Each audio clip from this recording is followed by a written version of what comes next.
The views and opinions of the hosts and guests are their own and do not necessarily reflect the position of the management and staff of Guardian Network.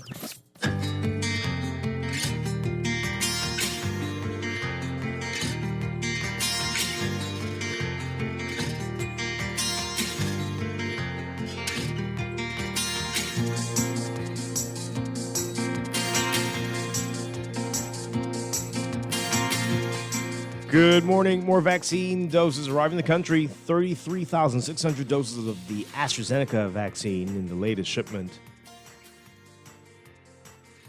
House Speaker Moultrie says the FNM and PLP are behaving recklessly by campaigning,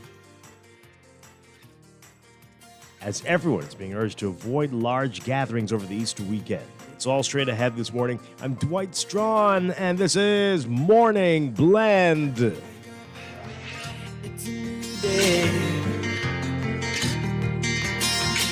Wake up, it's a new day. It's the start of a new way. You know that it's the start of the end of the old way. Wake up, it's a new day. Good morning, Camp Bahamas. It is Wednesday, March 31st, 2021. This is Morning Blend on Guardian Radio 96.9. Again, I'm Dwight Strachan. In a moment, Chester Robards will be joining us. Also this morning, we're talking with the Bahamas Humane Society about an influx of puppies and kittens they've had at the society and what they need you to do to help them with this. Plus, we are talking with the U.S. Embassy of the Bahamas about the Youth Ambassadors Bahamas program. And later in Morning Blend Business, we are talking the business of beauty. Bahamians who aren't just consumers of beauty products, but are on the forefront of the industry. We'll be talking with them this morning. But first, it's time for the Overnight, the latest breaking news from while you're sleeping and the top national and international headlines this morning.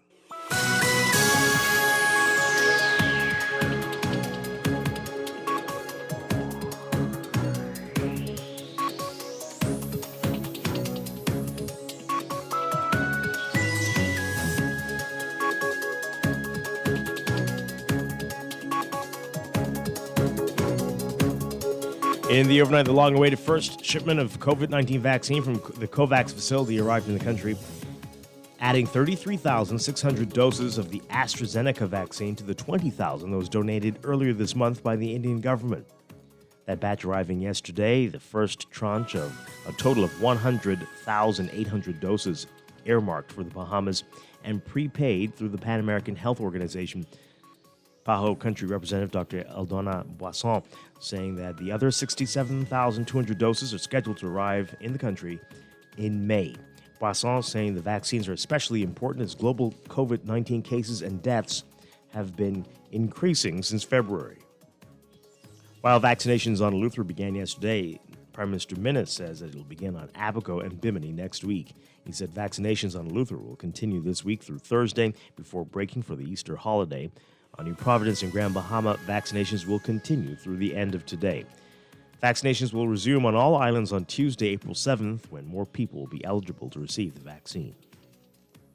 Meanwhile, the Prime Minister is urging everyone to avoid large gatherings over the Easter weekend. Although the major political parties spent the last few weekends campaigning with large crowds, the Prime Minister warning Bahamians and residents to avoid these gatherings, stating that it could set the country back in the fight against COVID-19. The Prime Minister also said health officials are conducting assessments on 15 islands where COVID outbreaks were recorded, and that, quote, we may take further steps based on the findings. While noting that the two major political parties are behaving recklessly, House Speaker Halson Moultrie says that political campaigning in large crowds should be absolutely not permitted during the COVID-19 pandemic. He says both leaders are aware of the risks involved in breaching these protocols. And dozens of Grand Bahamians gathering outside the West End Community Clinic to get their first shot of the COVID-19 vaccine. You can read more about that story in today's Nassau Guardian. Overseas, French President Emmanuel Macron scheduling a televised address to the nation for tonight, a possible harbinger of tighter restrictions to combat surging coronavirus hospitalizations. Previous nationwide lockdowns in March and October of 2020 were announced by Macron in televised speeches. His office saying today that Macron will address the nation at 8 p.m.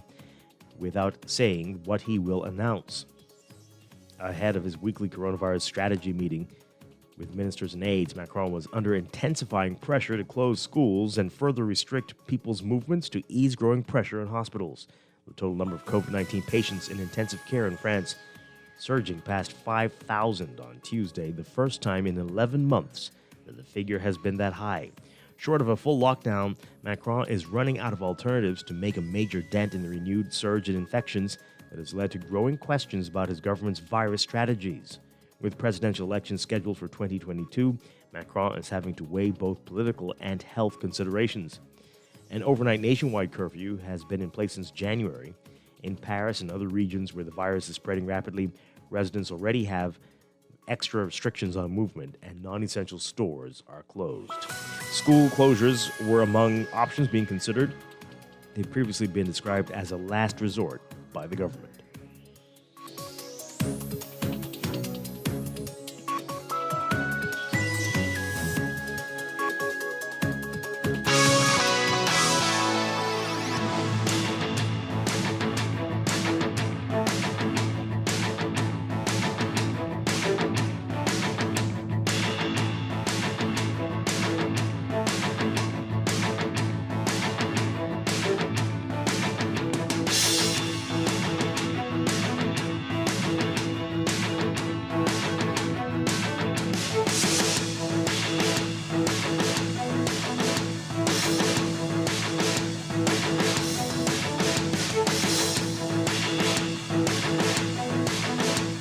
In sports, not good news for Team Bahamas in soccer. The past 4 days will be a period that the Bahamas senior men's national soccer team will want to forget as they lost again 4-0, this time to Guyana. The teams played on neutral ground in what was a home game for Guyana in the FIFA 2022 World Cup qualifiers for CONCACAF.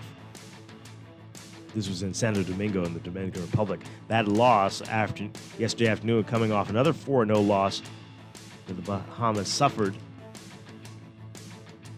to St. Kitts and Nevis. That was right here in Nassau at the Thomas A. Robinson National Stadium Saturday night. It's been a rough start for Team Bahamas' campaign for World Cup qualifiers. Team captain Leslie St. Fleur saying although the team started the game slow, they were able to get more shots than in the game against St. Kitts. You can read more about this in today's Guardian Sports section. That's sports, and that's the overnight. Time for your first look at weather.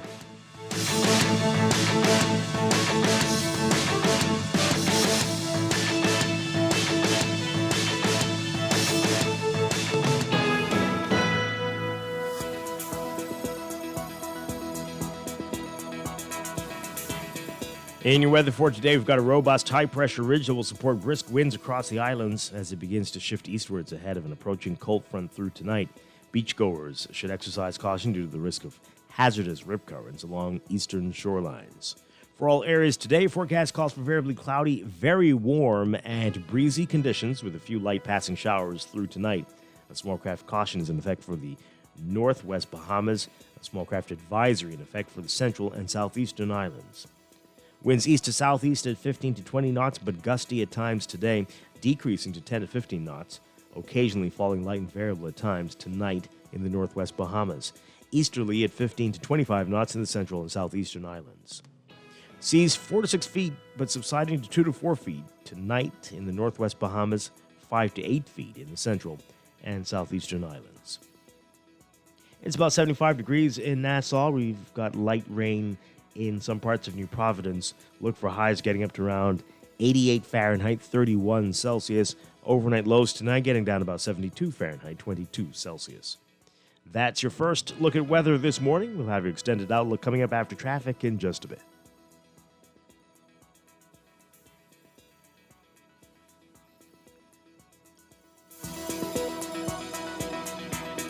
Wake up, it's a new It's time for a quick break, but when we come back, we're discussing the day's top stories right here on Morning Blend on Guardian Radio 96.9, your home for fresh news and smart talk all day. It started off the end of the old way. Wake up, it's a new day. Cash is what we have been using for generations, but it's no longer the only way to pay or receive money. That is great news for business owners. I'm Lasanya Mizik, Managing Director at RBC Royal Bank, encouraging you to find out how going cashless can benefit your business. At RBC, our digital banking and cashless solutions provide security and peace of mind as payments are verified, convenient, and fast. Plus, going cashless helps your business thrive by saving you time and money. Learn more at rbc.com/Caribbean/go cashless. RBC Royal Bank. Banking reimagined. Gran, it was good to see you, but we've got to get home. Yep, we've got to let the dog out. Speaking of dogs, you won't believe who I saw the other day. Who? Honey. Remember Anton, Jeanette's oldest boy? The one with the dogs. With local claims managers, we pay your motor claims fast. We're like a goodbye at your granny's that doesn't take 30 minutes. Me, We really got to get going. So soon? CG Atlantic Agents. Insurance, health, pensions, life. Good like that. Nassau Insurance Brokers and Agents Limited, trading as CG Atlantic Agents. Technology serves to make our lives better, so why not your business too? At Custom Computers, we've been maintaining our knowledge and relationships with top tech companies since 1987 and carry only the most trusted brands like Apple, Microsoft, HP, and more. No company has helped more businesses build reliable IT systems than Custom Computers. You name it, we've done it. Call 396-1101 to talk to any of our business experts. Find trust in your tech. Count on Custom Computers. Tired of banks forcing you to use technology to bank the way they want you to? Your convenience is important. So no matter what your banking needs, Commonwealth Bank's friendly staff are always available in branch for that personal one-on-one service. But when you choose technology, our online and mobile banking app offers you state-of-the-art functionality. The choice is yours. Commonwealth Bank. Bank the way you want. This is Guardian Radio 96.9 FM, Nassau, Bahamas. Wake up, it's a new day. Wake up, it's a new day. It's the start of a new way. You know that it's here. It's the start of the end of the old way. Wake up, it's a new day. Wake up, it's a new day. Welcome back to Morning Blend here on Guardian Radio 96.9. We are streaming live on GuardianTalkRadio.com and on the Guardian Radio app for smart devices. We're also on your televisions on Cable Bahamas Channel 969 and BTC Flow Channel 612. Once again, I'm Dwight Strachan. Joining me now, Chester Robards. Good morning, Chester Robards. Great to have you with us. Thank you. Hope you're enjoying Holy Week. Oh, yes, absolutely. Wonderful, wonderful stuff. We have a lot to get to this morning. You can join the conversation as well, folks. Tweet us at MorningBlend969 or Facebook.com/MorningBlend969. Email us, morningblend@nasguard.com, or you can text us on the Guardian Radio text line, powered by BTC, 422-4796. Standard text rates apply. Coming up this morning, we've got a lot to get to today. We are going to be talking with the Humane Society about what they've been experiencing over the past few days, just an influx of newborn puppies and kittens. They're going to explain to us what's going on, why this is happening, and why this is not a good thing. Not a good thing for anyone, for the humans at the Humane Society, nor the kittens and the puppies. So we'll talk about that. And then later, we've got the U.S. Embassy. They are going to tell us about the Youth Ambassador Bahamas program and how you can get your children involved in that. The deadlines are approaching, so you'll need to listen up for that one. And later in Morning Blend Business, we are talking the business of beauty and Bahamians who've gone beyond being consumers of beauty products, but they are on the front lines in the manufacturing and the distribution of the products. We'll talk with them this morning. So a lot to get to on this Wednesday morning. Let's begin, though, with what's in the news.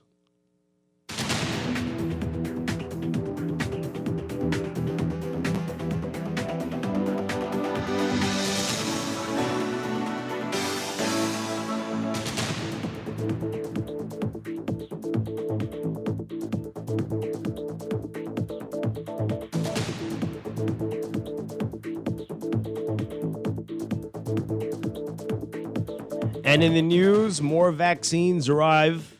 33,600 doses now of the AstraZeneca vaccine from the COVAX facility. Finally, this is part of what we paid for. Finally here. And a big ceremony again at the airport to welcome the vaccines. And for more on that and some of the interesting things the Prime Minister had to say, take a listen to this report from our Jasmine Brown. But you would have seen them still spacing out somewhat, and each and everyone, regardless of the political organization, each and everyone were wearing a mask.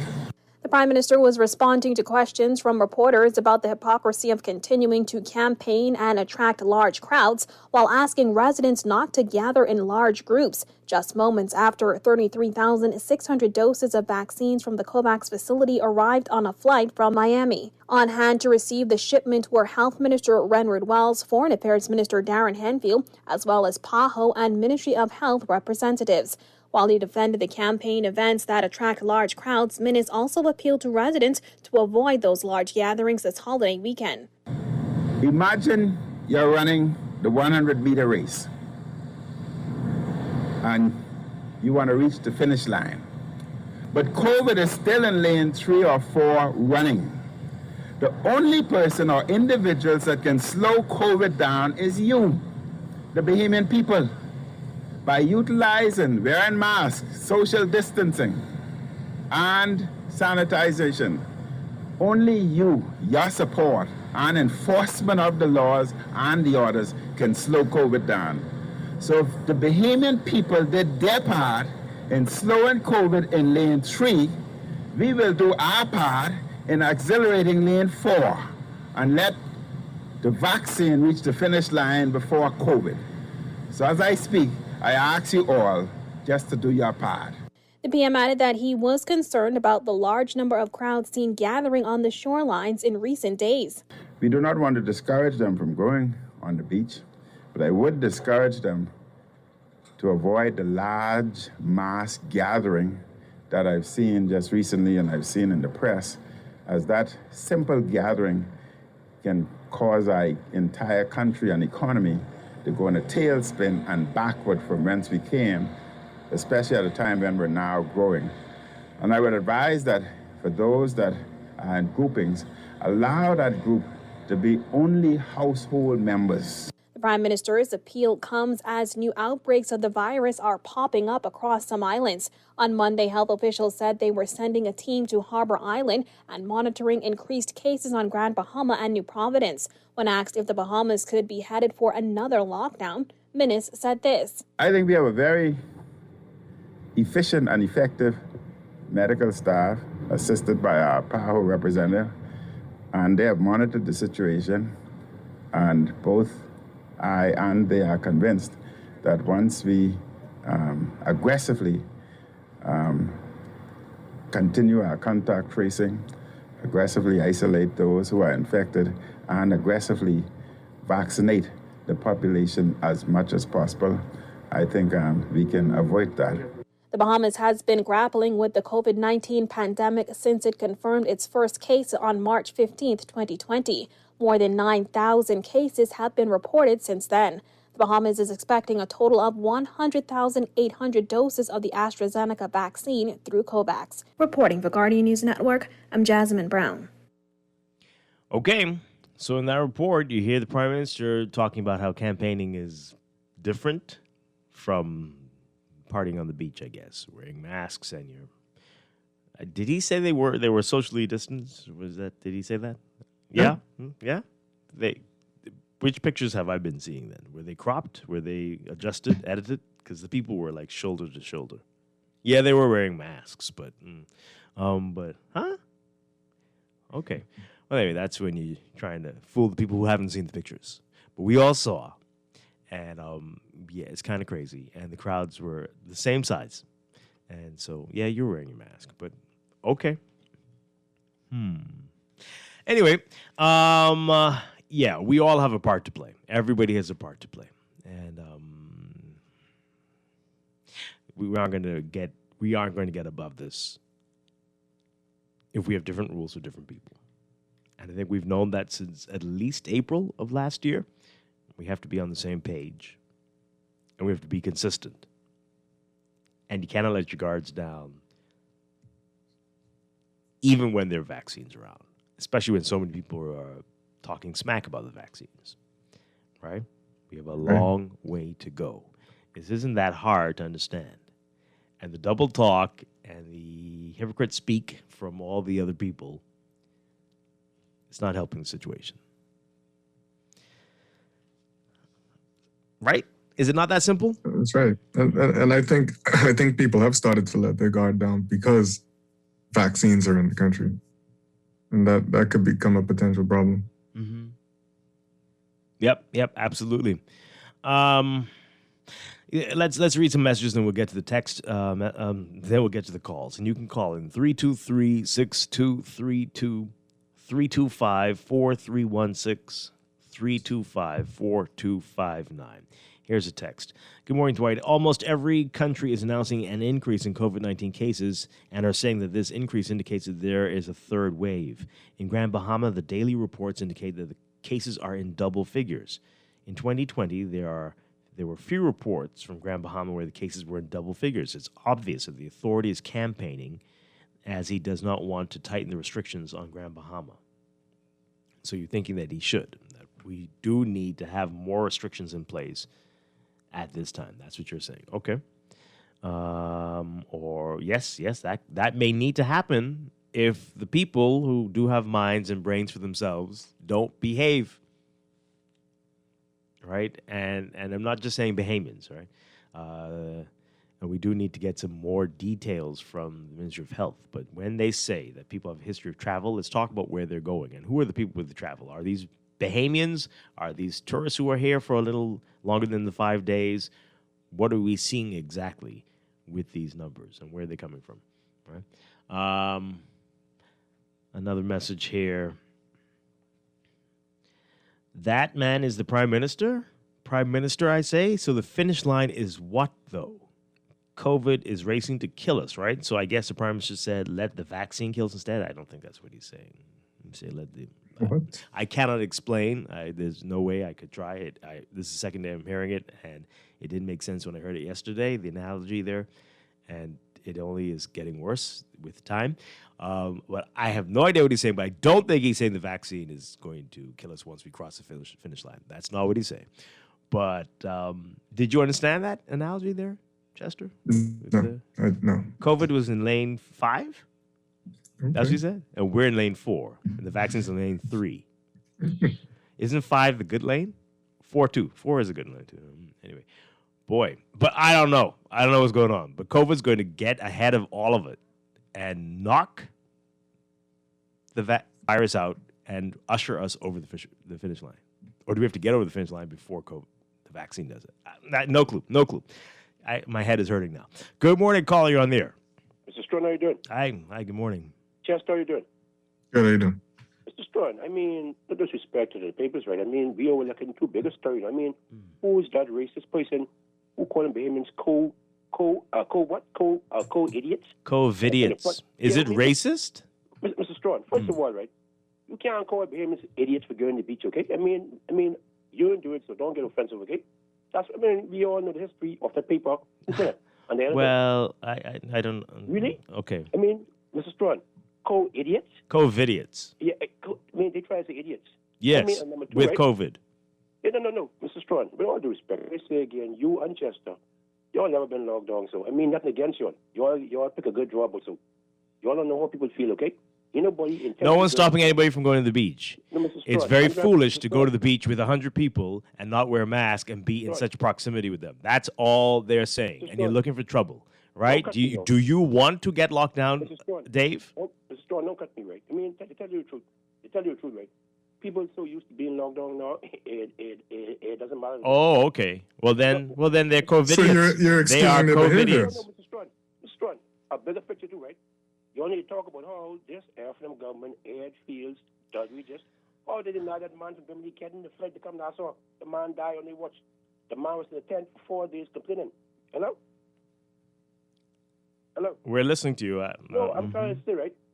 I mean, if I'm mistaken, don't take it the wrong way. You got hired by Edgefield as a consultant. You're trying to do some fair mongering. Who's y'all? Are you talking to? 2008. Pardon me? Who are you talking about? No, I'm just trying to say, Mr. Strawn, people will take the vaccine if they feel they're safe enough. So you don't have to try to force the body by scaring people. I mean, first of all, do it. Baseball starting today.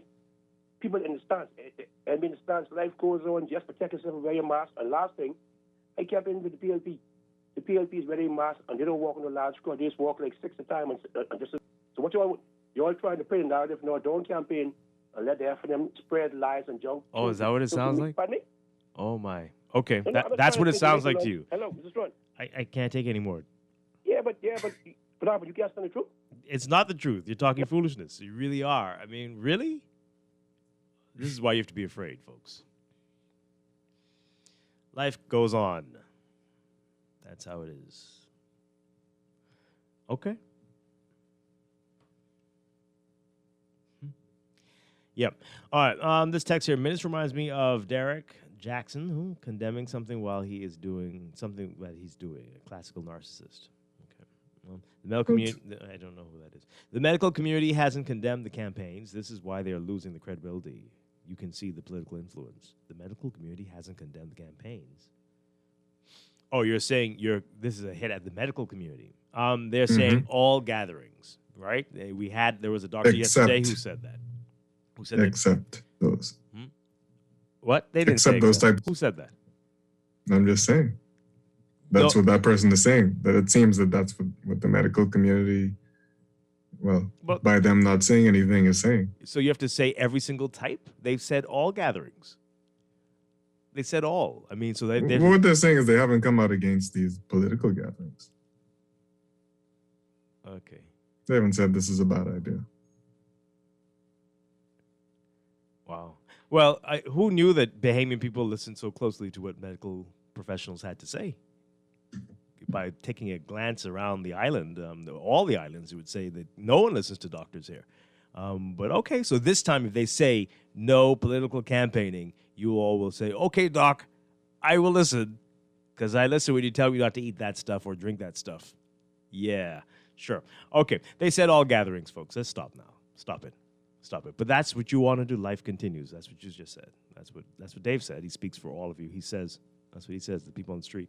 Okay, good morning, caller. You're on the air. Yes, good morning to both of you. Good morning, Bahamas, Alan Johnson. Hi. You sure you want to follow the medical doctors?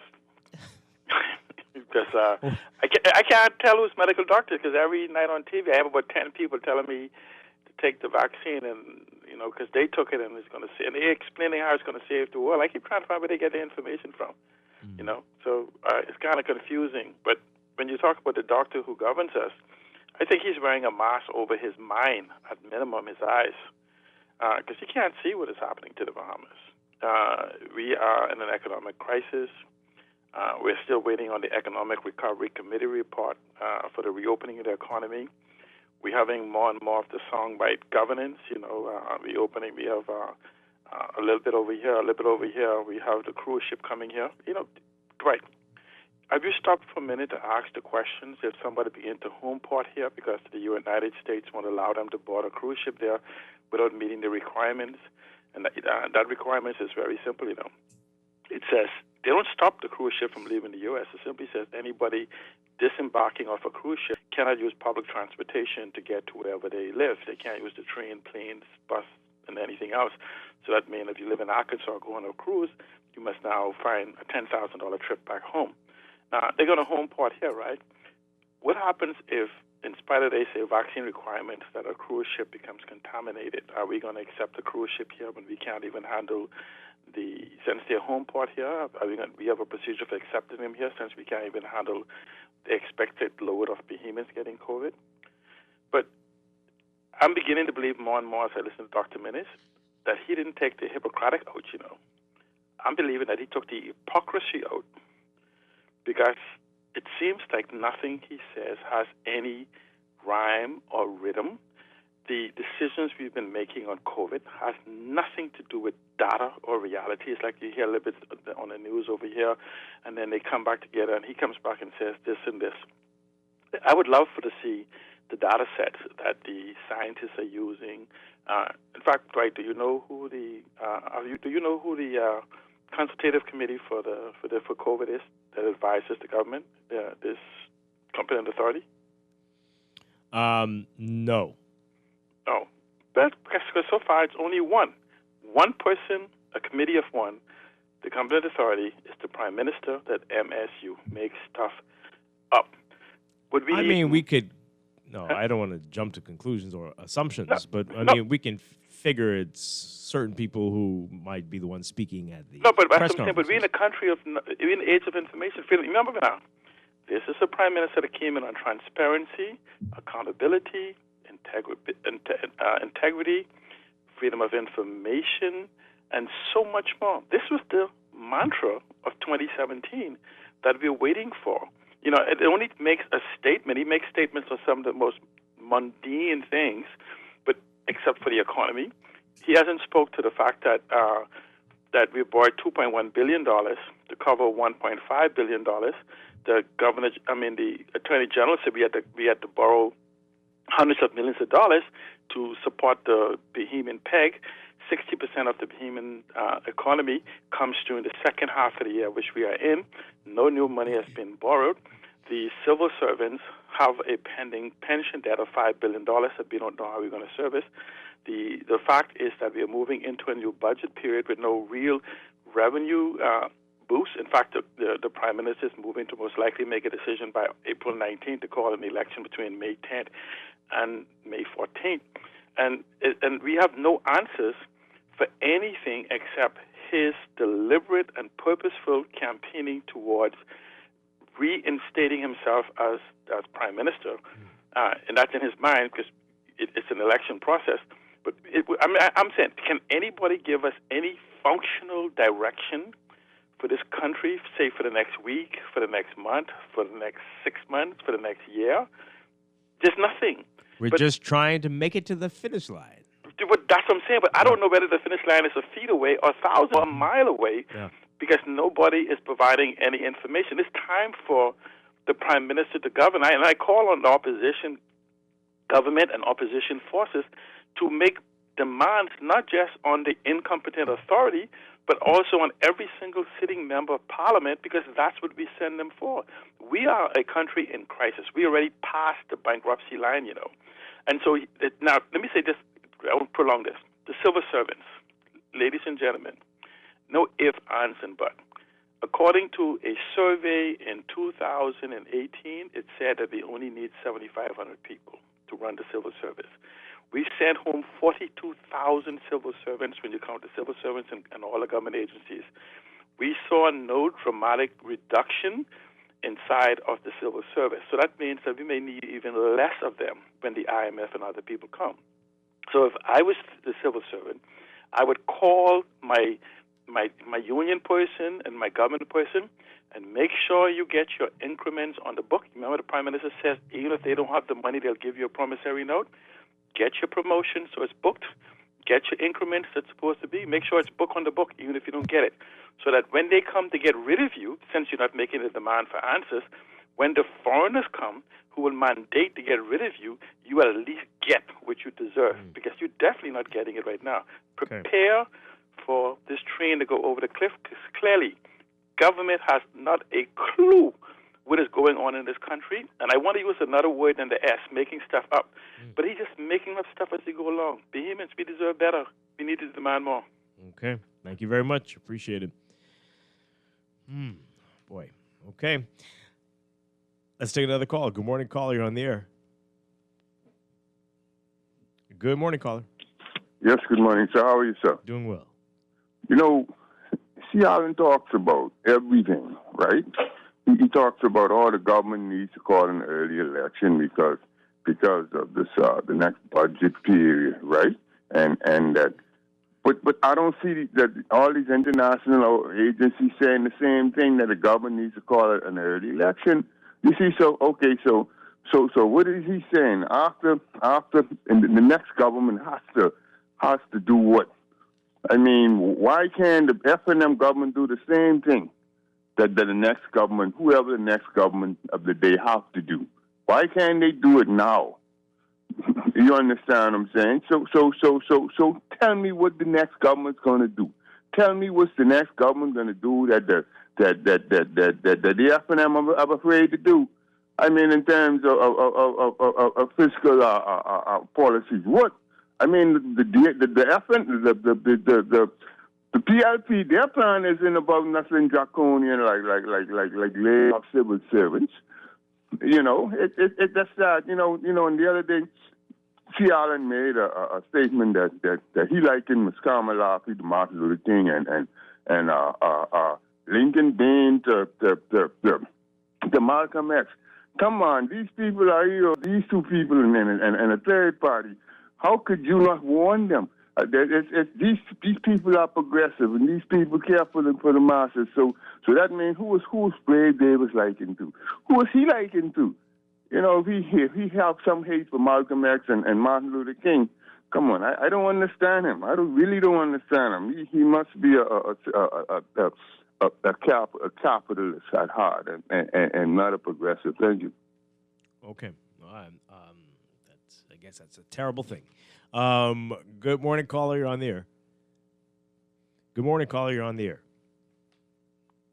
Hi, can you hear us? Good morning. Yes, just let me correct the last caller, Dwight. Sorry for the interruption, but I never made a comparison with Kamalafi or Lincoln Bean. I never called for an early election. Minus one, I'm looking for the F&M to complete the agenda and set the date for 2022. I'm simply calling for answers that is required of us. I made no reference to anything. I don't know who he listens to, but my number is 443-7189. If he ever contributed to me, you can talk to me directly. But nothing he says is based in the reality of my existence or what I've said or anything. Okay. All right. Thank you. Thank you very much. All right. Let's go back to the text line. Somebody here is saying the Prime Minister Minnis is on camera with large crowds, no one social distancing, hugging people, going from island to island, and he doesn't take blame for the COVID increase. Well, okay. Well, definitely we've seen all those pictures. We've seen the video, and that's definitely happened. To say that's what caused the increase, I don't know.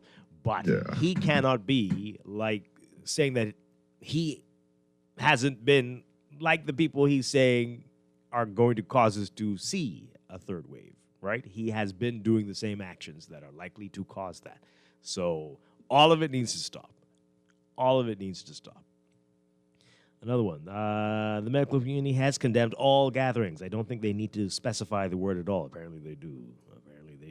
Anyway, I think political campaigning should be suspended. I normally respect Seattle's contributions, but this morning it's complete nonsense. His yellow is showing. Dr. Del Regis and Dr. Nikia Forbes are two of the advisors to the competent authority. Yeah, that's what I'm saying. I think it's all the people that we normally hear from at the press conferences, they're the ones advising. Does he take the advice? I don't know. I suspect he doesn't take all. But the doctors are often offering up bitter medicine, right? Much more bitter than the behemoth people might be willing to take. So he has to balance that, I'm sure. That's right. That's what you have to do in that type of position. Because if we're up to the doctors,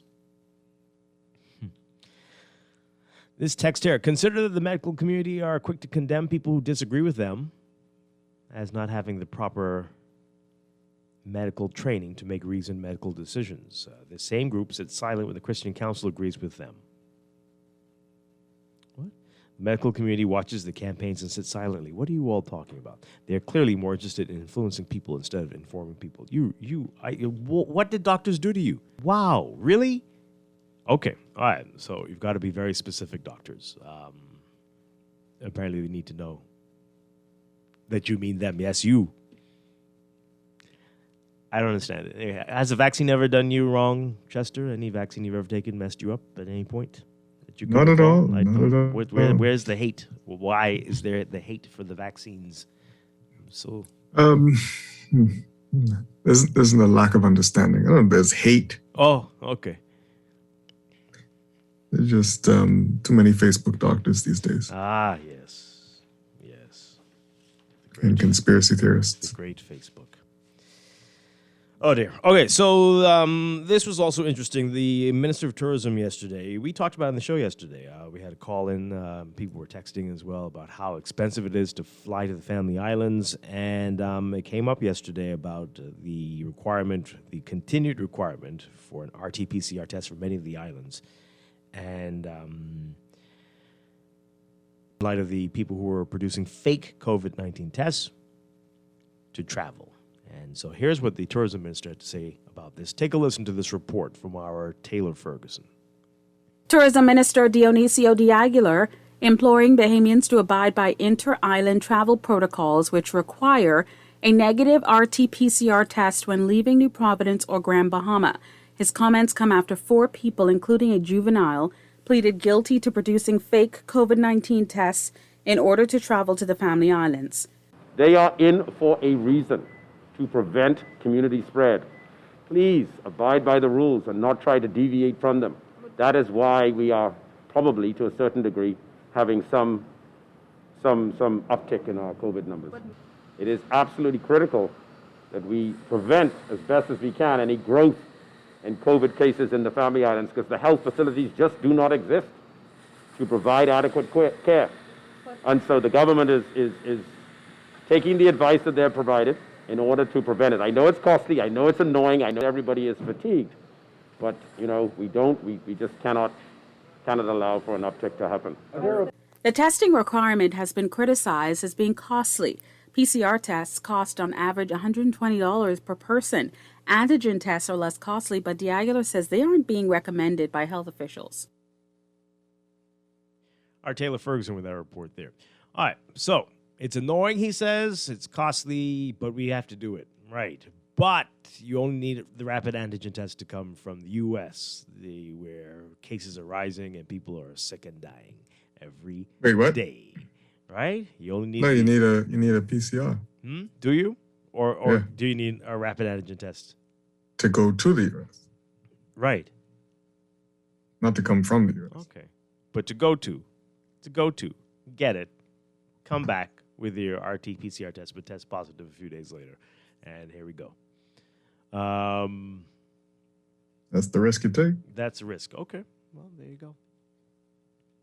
There you go. Question is, are they enforcing, you have to do that 14-day questionnaire.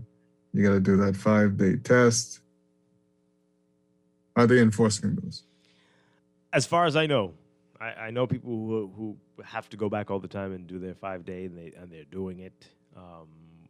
Do people slip through the crack? I don't know. Maybe. They've been slipping through the cracks since they started it. Yeah, that's how. They admitted that. We love to slip through the cracks here. But yeah. Here's a text. But the RT-PCR tests are often free in the States. Yeah. And you can do the saliva swab PCR instead of getting juk in your nose. You can do that here too. Saliva? Yeah. Where do we have the saliva? I did Where that do one. Really? Yeah. You got to free up that information. Oh, but they go. You just have to talk. You got to be honest with people. They say, hey, any issues if we stick this in your nose? I said, yeah, probably. I have terrible allergies, and I probably won't stop sneezing all day. And she said, no, we'll do it through your throat. I'm like, okay, bam.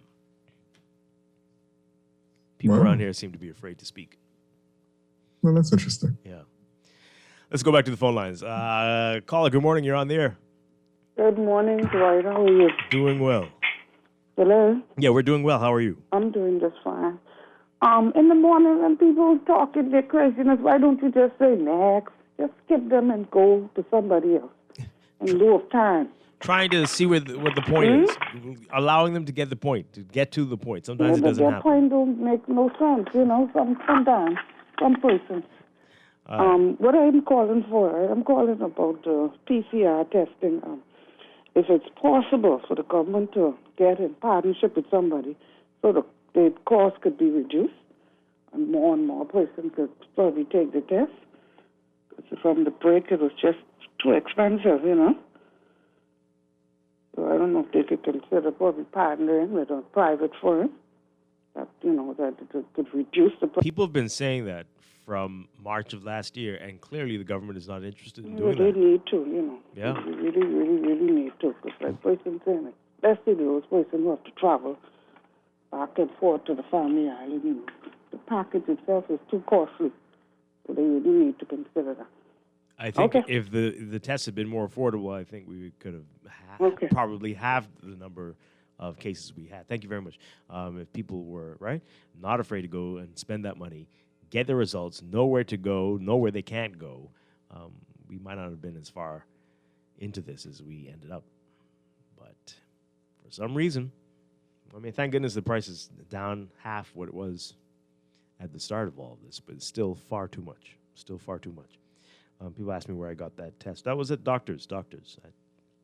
They were they had no issue doing that. Through the throat. So that you have to like cough in your mouth and then they swab around your mouth? No. Just open wide. Okay. Yeah. 323-6232. 325-4316. 325-4259.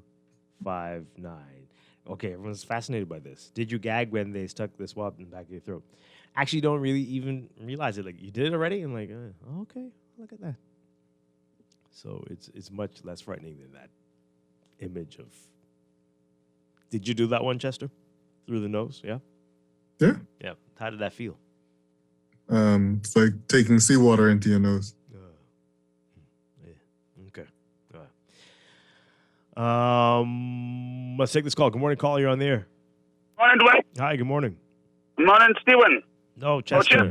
Sure. Dwight, you know something? And I listen to you, right? I on the road right now. I park on the side, you know, because I have my cell phone. Let me see if I can be smart. I got a homework for you, one, and a Haja. See, let me tell you something. See, everything in law, you only the force said you only the holy people feet to the fire. According to the law, all parliamentarians, cabinet members, whoever in parliament, they're supposed to declare, right? I said, and public service, and all the government top people. By law, it's a $10,000 fine, and in some places, or two in jail. See, what we need to do now, right? We need to start off with the government general, the prime minister, the deputy prime minister, the leader of opposition, all these people, the mandate of the defense force, make these people declare, man. See, they want to do all kind of things, right? We start from the top. This is the only way this country is going to get fixed. And I agree with you. The man speaking in the public, tell the baby people, behave yourself.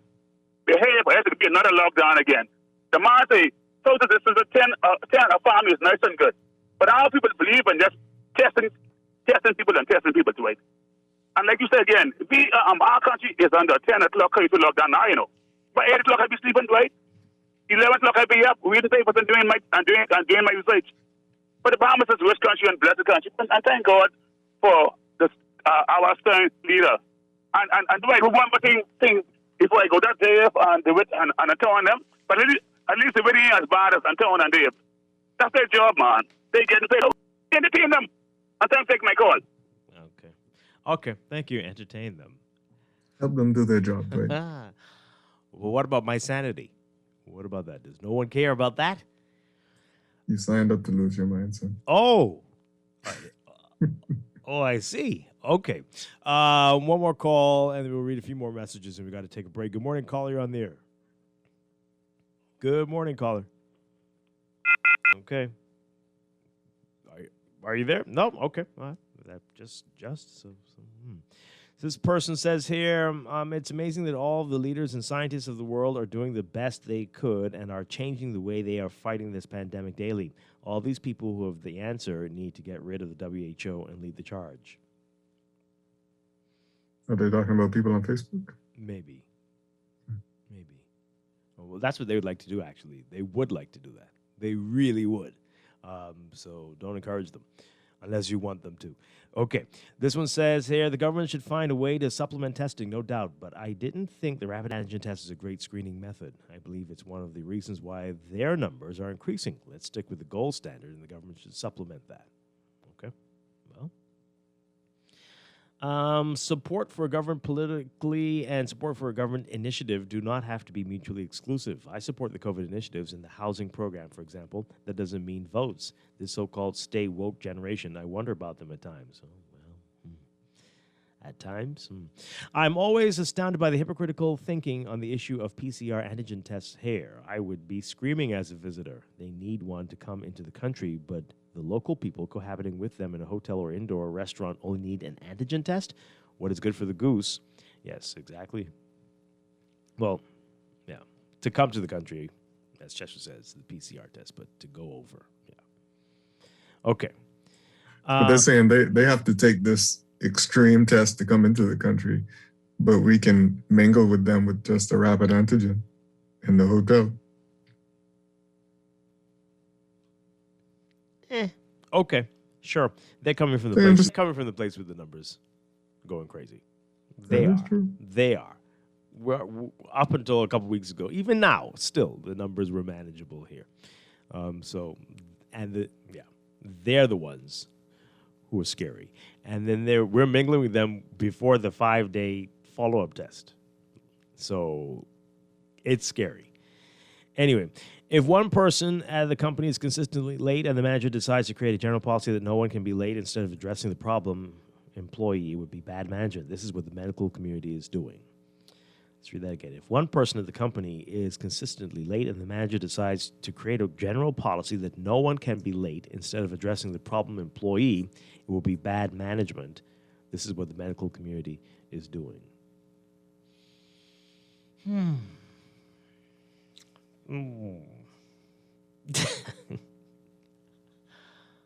Is it really? They're saying beware of large gatherings. Don't be in large gatherings with people who aren't members of your family or household. Blanket statement. That applies to a lot of people. We want to specifically say political party campaigning is going to be the death of us. That's what you want to hear. Okay. If testing centers are willing to compromise on the price, that will be the halfway point. I took a PCR test for Christmas holiday, and I was angry that I paid $120 for that quick procedure. Why can't the same test be $60? It's a total ripoff, if medical professionals want to be honest.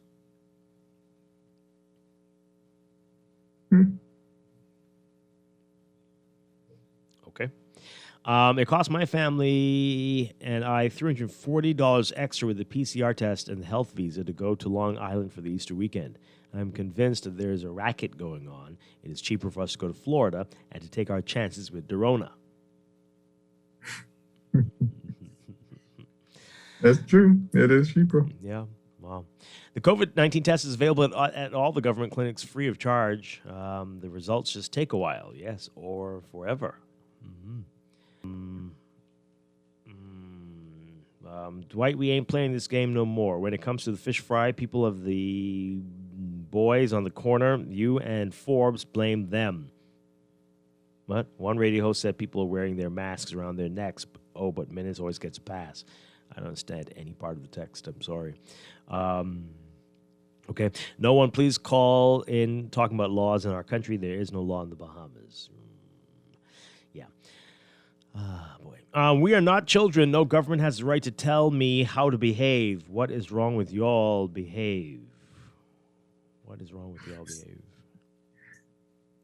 Behave. Are they taking their text from Twitter? Do they have a limit? I don't understand some The of these government text can't tell messages. you to behave. Can tell you stop killing people, stop robbing people, stop doing foolishness. Behave, please. Yes, it can. It does often. The government doesn't want the true COVID numbers. That's why we are so frugal with testing. Oh, okay.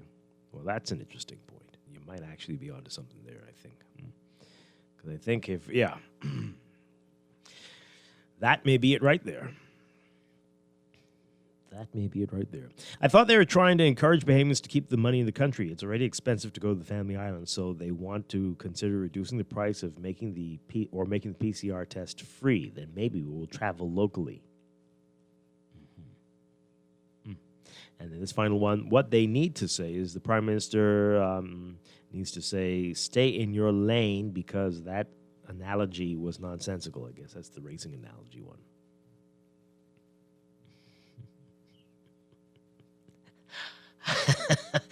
Okay, and some of the messages that I cannot read on the air. All right.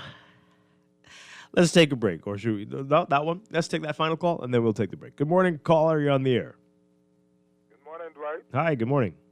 Morning, Chester. Morning.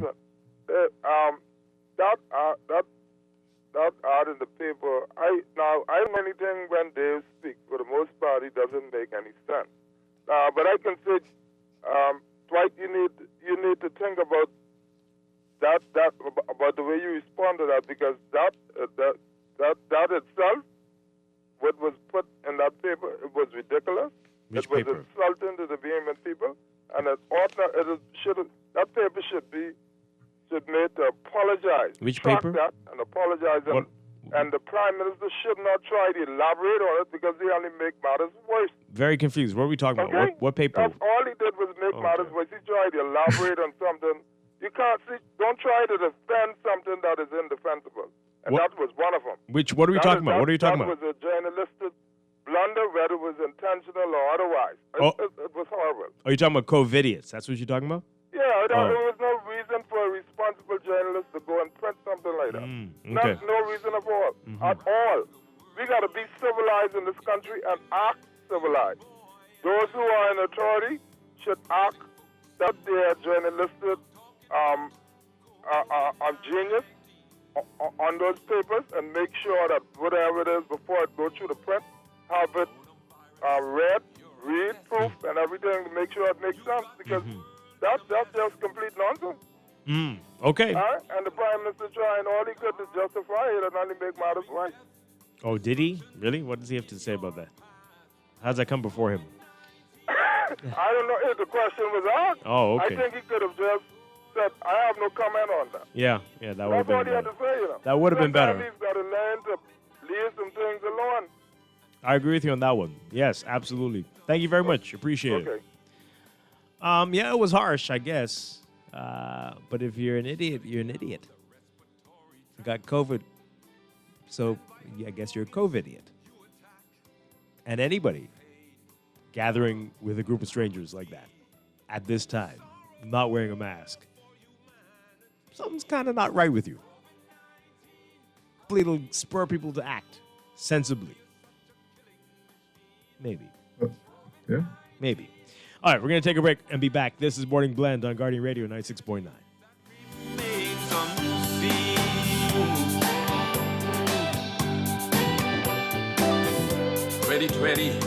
A deadly year brought so many nightmares, young, old, and in between. We'll remember COVID-19.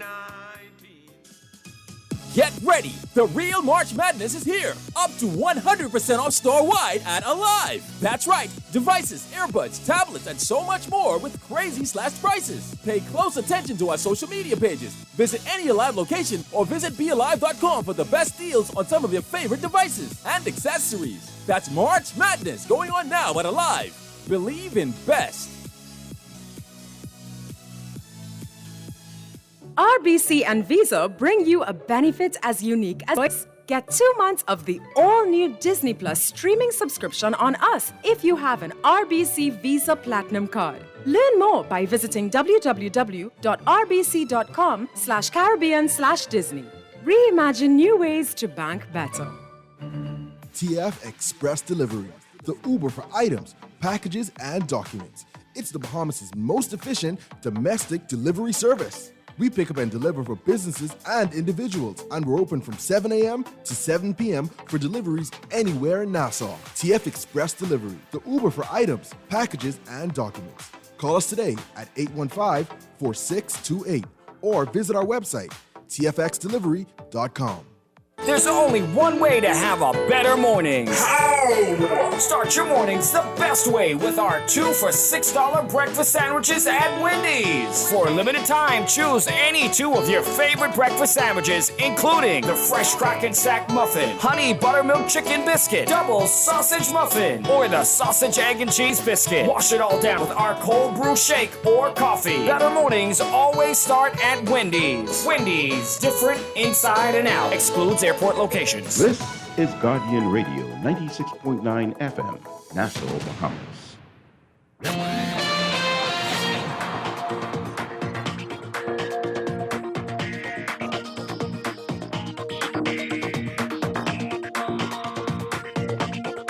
We're going to look at your traffic for this morning, brought to you by RBC Royal Bank. At this hour, we're seeing some heavy traffic on Smile Butler Highway, just north of Fire Trail, heading in the northbound lanes towards Tonic Williams-Darling Highway. Glaston Road also heavy northbound, heading towards JFK Drive.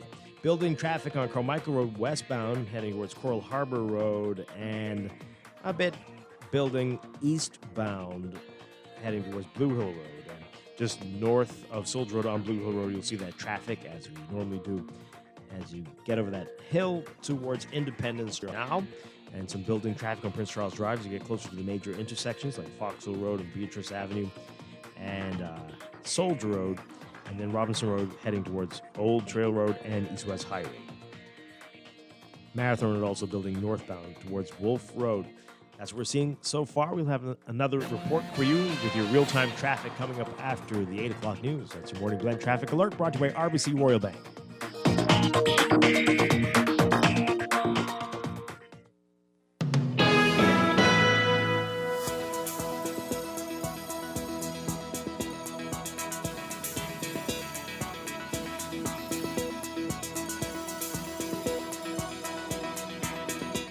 And another check of your weather now, brought to you by Rev Cable Bahamas. We've got a robust high-pressure ridge that will support brisk winds across the islands as it begins to shift eastwards ahead of an approaching cold front through tonight. Beachgoers should exercise caution due to the risk of rip currents along eastern shorelines. For all areas today, look for variably cloudy, very easy conditions with light passing showers through tonight. Smallcraft caution in effect for the northwest Bahamas. Smallcraft advisory for the central and southeastern islands. High temperatures getting up to a warm 88 Fahrenheit, 31 Celsius today. Overnight lows tonight getting down to 72 Fahrenheit, 22 Celsius. Changes are coming, though. In your extended outlook, a cold front is expected to move off the coast of Florida early tomorrow morning, Thursday, and will slowly move across the northwest Bahamas through Friday with cooler temperatures and brisk winds behind it. So for Thursday, tomorrow, partly cloudy and hot with scattered showers and isolated thunderstorms near the front in the northwest Bahamas. Partly sunny, warm, and breezy with a few isolated showers in the central and southeast Bahamas. Friday, you'll notice the change. Partly cloudy to cloudy, mild, and windy with a few lingering showers near the frontal boundary near the northwest Bahamas. Cloudy, warm, and humid with scattered showers and in the central and southeast Bahamas. We're expecting comfortable temperatures for your holiday weekend. Highs getting up to only the mid to upper 70s. Lows in the 60s at night. Could be the last cold front we see in quite a while. So enjoy it. But that's your Morning Blend weather check brought to you by Rev. Basketball fans, and enjoy NBA League Pass absolutely free. Call 601-8992 or email trio@cablebahamas.com to sign up. That's Rev, you and us together.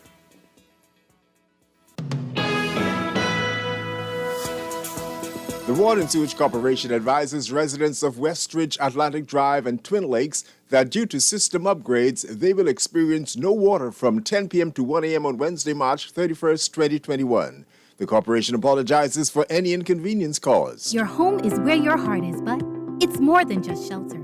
Your home is your workplace. Your home is school for your kids. Your home is even your happy place where you play. Get the best internet connection wherever you are. With blazing fast speeds up to 300 megabits per second for as low as $99.99 and installation within 48 hours. Sign up for any of our fiber packages today and get a chance to win a free tablet in your second month. Call or WhatsApp 577-SHOP or 424-SHOP and sign up today. Conditions apply. Basketball is back, baby, and so is NBA League Pass, only with Rev Trio. Sign up for Rev Trio today and enjoy NBA, along with incredible prizes, including a brand new 50-inch smart TV, NBA gear, and more. With tons of prizes and gear, signing up for Trio is the best on- and off-court move this year. Just call 601-8992 or visit www.rev.bs/promotions/trio. Sign up for Rev Trio today and enjoy NBA League Pass absolutely free. This is Guardian Radio 96.9 FM, Nassau, Bahamas.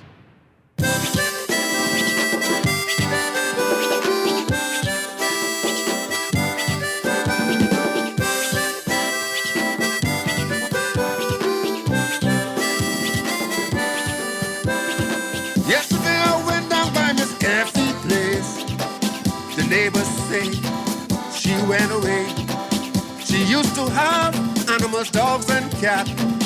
I hear one strange noise coming from the back. I start to run, but I turn around. What I see, Lord, I drop to the ground. Dog and cat party. Look, they're dancing better than me. See, they're rubbing their belly. We are back here with Morning Blend on Guardian Radio 96.9. Dwight Strachan along with Chester Robards.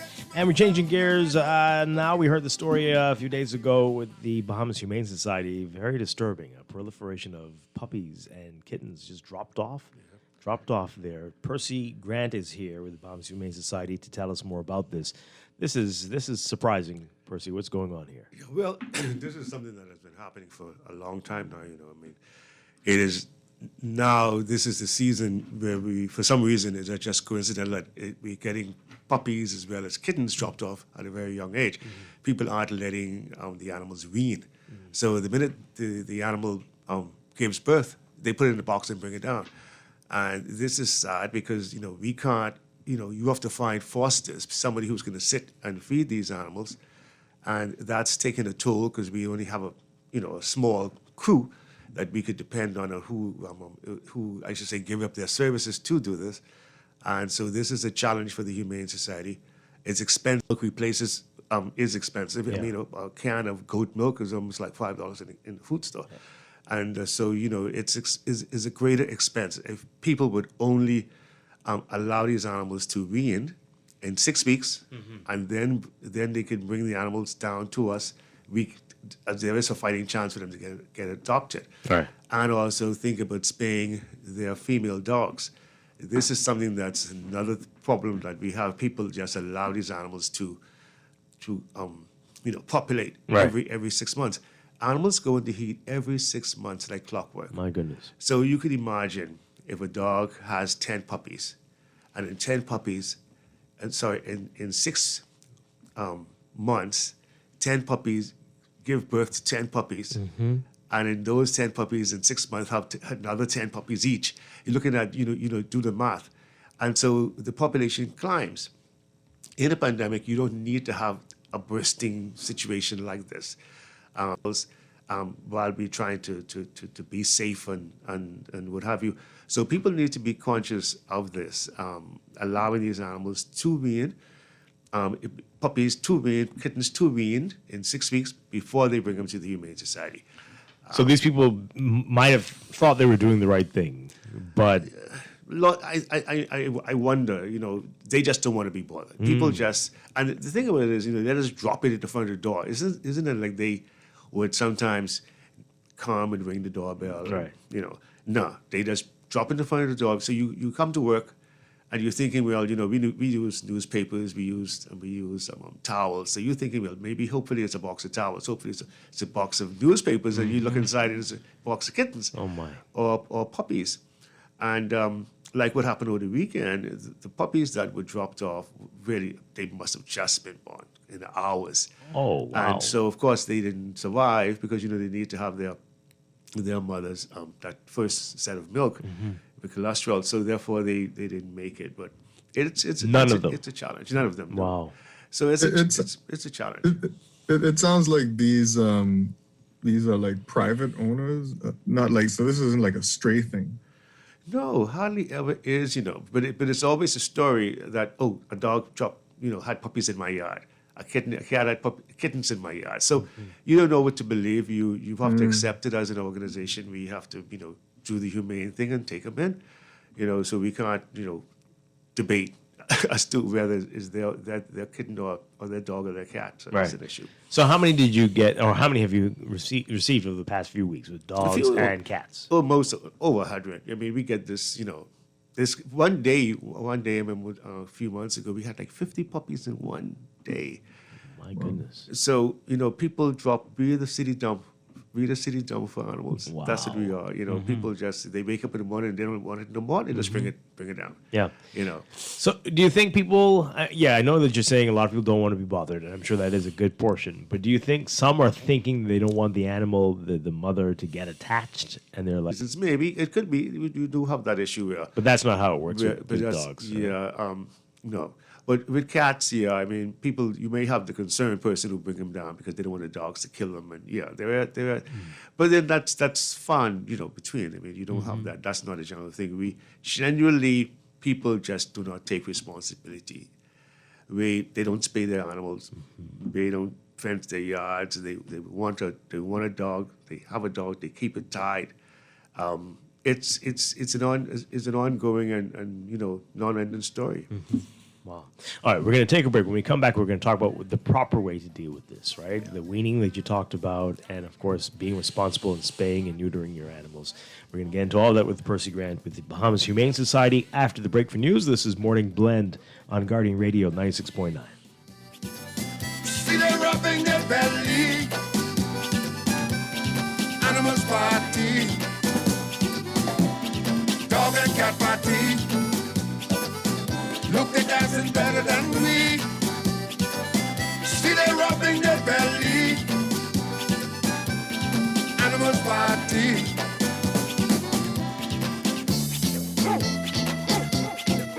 Oh yeah. Boys and the bees dancing in the streets. Oh yeah, all right.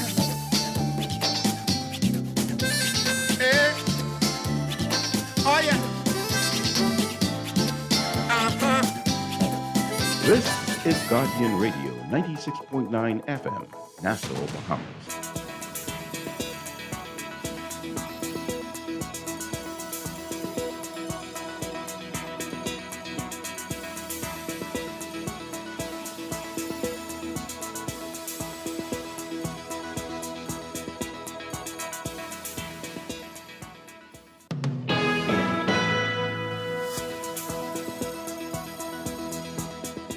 Welcome back to Morning Blend here on Guardian Radio 96.9. We are streaming live on GuardianTalkRadio.com and on the Guardian Radio app for smart devices. We're also on your televisions on Cable Bahamas Channel 969 and BTC Flow Channel 612. You can tweet us at Morning Blend 969 or Facebook.com/Morning Blend 969. Text us 422-4796. Standard text rates applied.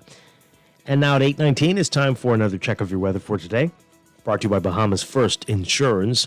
Here's what's happening. We've got a robust high-pressure ridge that will support brisk winds across the islands as it begins to shift eastwards ahead of an approaching cold front through tonight.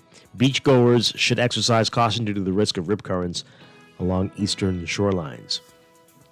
For all areas today, a forecast calls for variably cloudy, very warm, and breezy conditions, with a few light passing showers through tonight. A small craft caution is in effect for the northwest Bahamas, and advisory in effect for the central and southeastern islands. 77 degrees right now in Nassau. Look for highs getting up to around 88 Fahrenheit, 31 Celsius. Overnight lows tonight getting down about 72 Fahrenheit, 22 Celsius. In your extended outlook, a cold front's expected to move off the coast of Florida early tomorrow morning and slowly move across the northwest Bahamas, with much cooler and brisk winds, cooler temperatures and brisk winds behind it. So for Thursday, tomorrow, look for partly cloudy and hot conditions ahead of that front, with scattered showers and isolated thunderstorms near the front as it moves through the northwest Bahamas. Partly sunny, warm, and breezy, with a few isolated showers in the central and southeast Bahamas. Come Friday, Good Friday, you'll be noticing the changes. We will have partly cloudy to cloudy, mild and windy conditions with a few lingering showers near the frontal boundary in the northwest Bahamas. Cloudy, humid, and warm with scattered showers in the central and southeast Bahamas. And by the middle of the holiday weekend, Saturday, Sunday, Easter Sunday, we're looking at highs only in the mid-70s, lows in the mid to upper 60s, and that should hold until gradually begin to warm up again come Tuesday when we're back at work. That's your Morning Blend weather check brought to you by Bahamas First Insurance. What's first for you comes first for us.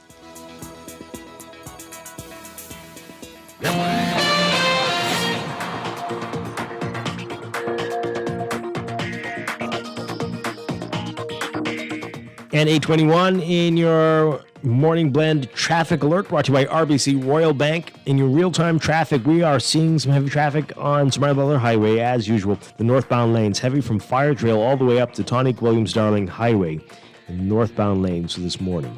Gladstone Road also looking busy, northbound lane to John F. Kennedy Drive this morning. Elsewhere, not so bad out there today. You're going to be seeing some traffic in the usual spots, though, like Blue Hill Road, just north of Soldier Road, the northbound lane heading towards Independence Drive. Carmichael Road eastbound to Blue Hill Road, and pockets along Prince Charles Drive, so Prince Charles and Fox Hill, Prince Charles and Beatrice Avenue, and Old Trail. Also Marathon Road northbound, Soldier Road northbound, you'll be seeing that as well. But elsewhere, not bad as we are getting closer to the holiday. That's your real-time traffic and your morning blend traffic alert brought to you by RBC Royal Bank.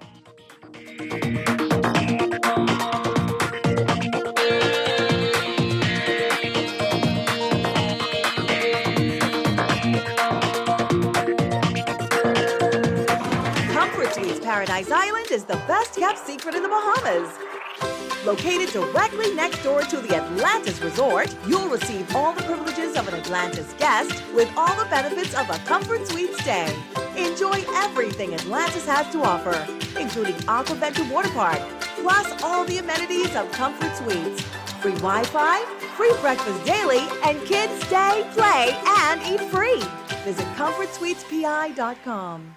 Gran, it was good to see you, but we've got to get home. Yep, we've got to let the dog out. Speaking of dogs, you won't believe who I saw the other day. Who? Honey. Remember Anton, Jeanette's oldest boy, the one with the dogs? With local claims managers, we pay your motor claims fast. We're like a goodbye at your granny's that doesn't take 30 minutes. We really got to get going. So soon? CG Atlantic Agents. Insurance, health, pensions, life. Good like that. Nassau Insurance Brokers and Agents Limited, trading as CG Atlantic Agents. This is Guardian Radio, 96.9 FM, Nassau, Bahamas.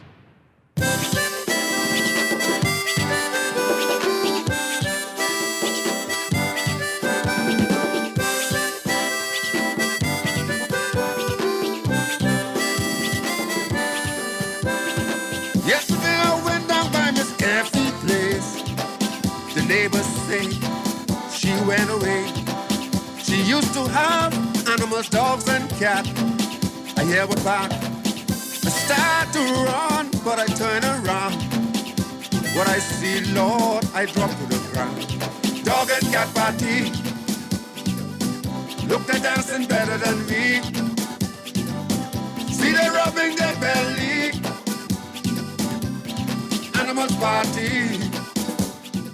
We're back here with Morning Blend on Guardian Radio 96.9. Dwight Strachan along with Chester Robards. We are talking with Percy Grant, General Manager at the Bahamas Humane Society, about this influx of newborn puppies and kittens they've been seeing at the shelter over the past few weeks.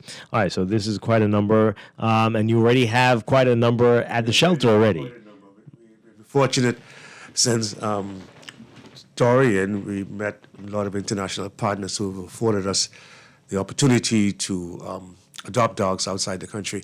We've done that from shelter to shelter. We've done that in Florida and most recently in Nova Scotia, Canada, and also Toronto. This year alone, we've done over 500 animals already between dogs and plus. So we are getting 500 have been over a period, have been airlifted out of the country. Out of the country. So that's been great. And so we're looking, and we also have more airlifts coming. In fact, that's going to seemingly be the norm. Trying to get the animals out. As being a no-kill shelter, we look for other avenues and being afforded in other countries who don't have the influx of animals that we do, and continents where there are lots of people who can adopt. They will always want the Royal Bahamian potcake. So Royal Bahamian potcake is quite popular in other places. Wow. And so that's the best part. Locally, the Humane Society will be doing an initiative after Easter, which will be announced as the locations where we will be doing free spay and neuter, and so people will be able to get their animals spayed or neutered. Yeah. Do people take advantage of that? Do they really? They do at times. We're hoping that they do more this time because I think since COVID, people have been, their attitudes. I think people's psyche has just been different. Maybe they, just wasn't into it. And so people started to bring animals in. We, again, because of the amount of animals that were coming in, we started to, we always had a minimal food bank. In a sense, we then had to really go all out and, get people to assist us in donating food to the Humane Society. So when people come, we give them food. In fact, people come to us on a daily basis for a little bag of food. All right. Cat food, dog food for their animals. So this is something that And is you do that constant. free? Give it out Oh, to my. them. It doesn't benefit. It doesn't help us to keep the animal in. So it's better for us to feed the animals where they are. Yeah. And so that's been working. And I'd like to thank the folks that do donate to the Humane Society, the corporate Bahamas who do this, give us food when they can, and that's been really, really great. And we do need a lot of assistance. As you know, being a non-profit organization, we will always be in need. We'll always be in the red. And so that's a constant thing.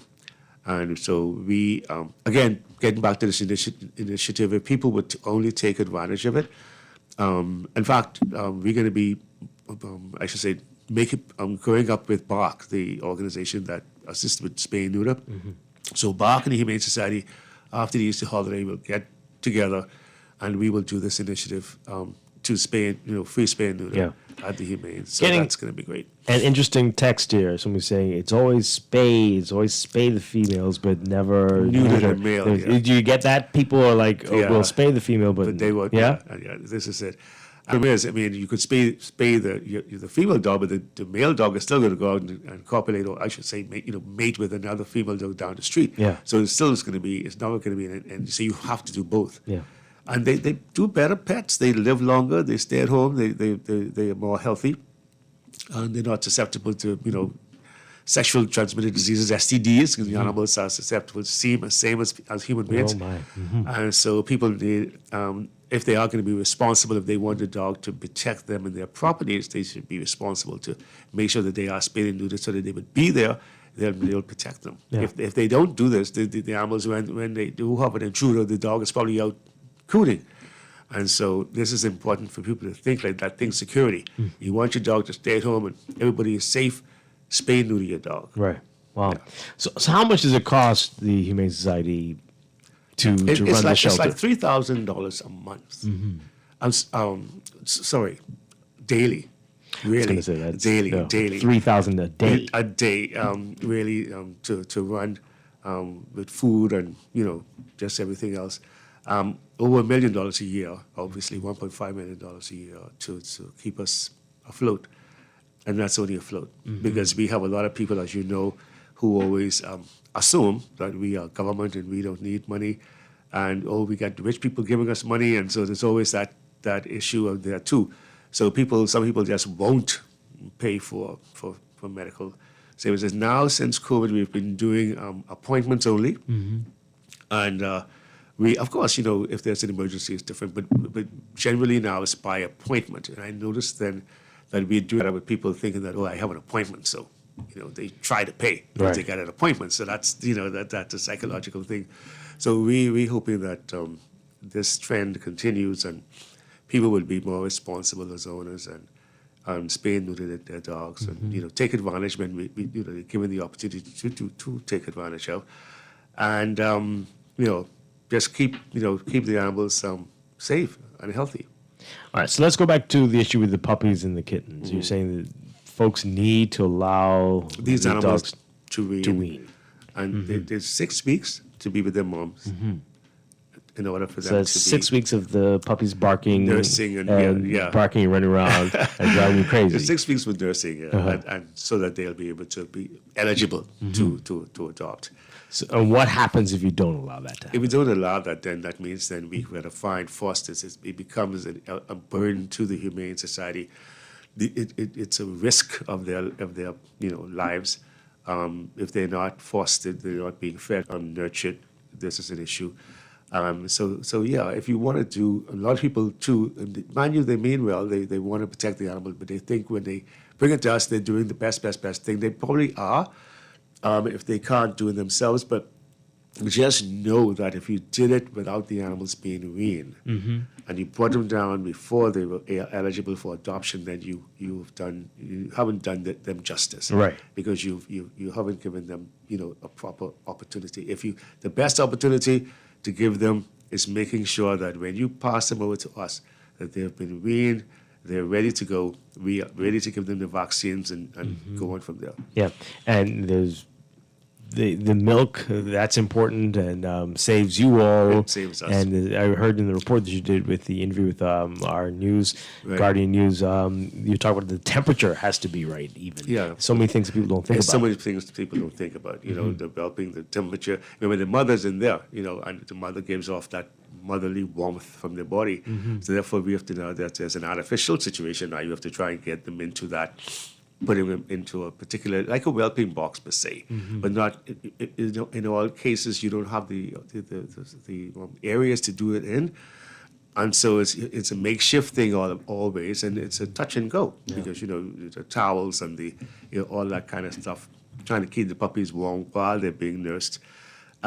And so this is the important part why we look for fosters, people who are willing to take the animals in their care and do this for us. We would, we give them the instructions. We would try to assist them with some goat milk and the supplies that they would need, nurses and goat milk, which we always can't afford. We really wish if you are going to foster that you buy your own goat milk. But and you recommend goat milk? Yeah, goat milk. Yeah, because it's mostly very, very Yeah. Is there any stress on the mothers as well when you take the babies away so early? Stress, yeah, it's a lot of stress. They become, I'm sure they become worried and displaced, don't know what's happening. And this is, sometimes they regress as well as humans. You can imagine a mother, taking having their baby taken away. It's a trickle-down effect. It's regress, the psychological issue, injury to that human and also animal, both. So it's something to think about, but it's again we sometimes make judgment calls that without consideration, and we need to sometimes stop and think, what if, so. Yeah, absolutely. I want to get back to fosters in a bit, but breeders, people who are breeding, any challenges? Does this present any challenges to the Humane Society? It does. Yes, there's a lot of challenge with people who breed, because people breed animals and they just sell them. And they only want the money. They're not interested in where the animal is going. And so a lot of times these animals end up in situations where people who are not taking care of them properly, they don't have the facilities if they want to have a breed dog. And the minute that dog has made it with a dog that they don't desire, example, the Royal Bahamian Potcake, as we would say, they run with the puppies down the main setting because they don't want, that kind of situation. And so you have that a lot. Even breeders, if a potcake breaks in their yard and jumps their Rottweiler or their pit bull or whatever, they're not going to keep those puppies. That's a no-no. Yeah. Those puppies are coming in a box, trust me. Wow. And a lot of animals too are brought down without being weaned because they didn't want their dog to they're so scornful of this situation that they just bring them down. And so they don't want their dog associated with these horrible potcake puppies. Right. So, yeah. Wow. Oh, boy. Okay. So if you are interested in fostering, if you are interested in having these wonderful animals as part of your family, what do you do? What do you need to do? Call the Humane Society and speak to our adoption associates who will guide you in the right directions. And we do need donations always. And we implore that you bring us, we need food always. We need money, but we need, to buy food. And if we can't do that, then buy food for the animals. Yeah. Any costs associated with fostering or well, the cost. applying? Well, the cost is all on us. We we hope that we get the kind of fosters that will help us to with the cost. But a lot of times we have to then supply, like I said, the puppy nurses and also the goat milk to that foster. Wow. All right. Give us the contact numbers and information. Our numbers are 323-5138, 325-6742. Yeah. All right. We hope people are listening. We hope people are understanding. Just give it a few weeks. Yeah. You might not want these puppies, but just give them a few weeks. It'll be better for the mom, better for the puppies. They'll be able to survive, and that won't take that much off you. No. Well, good luck. I hope things improve. Yeah, I did it. Thank you. Yeah. Thank you so much. Percy Grant, always a pleasure. Thank you so much for being here this morning. Thank you. Same here. All right, we're going to take a break and be back with more. This is Morning Blend on Guardian Radio 96.9. Stay with us.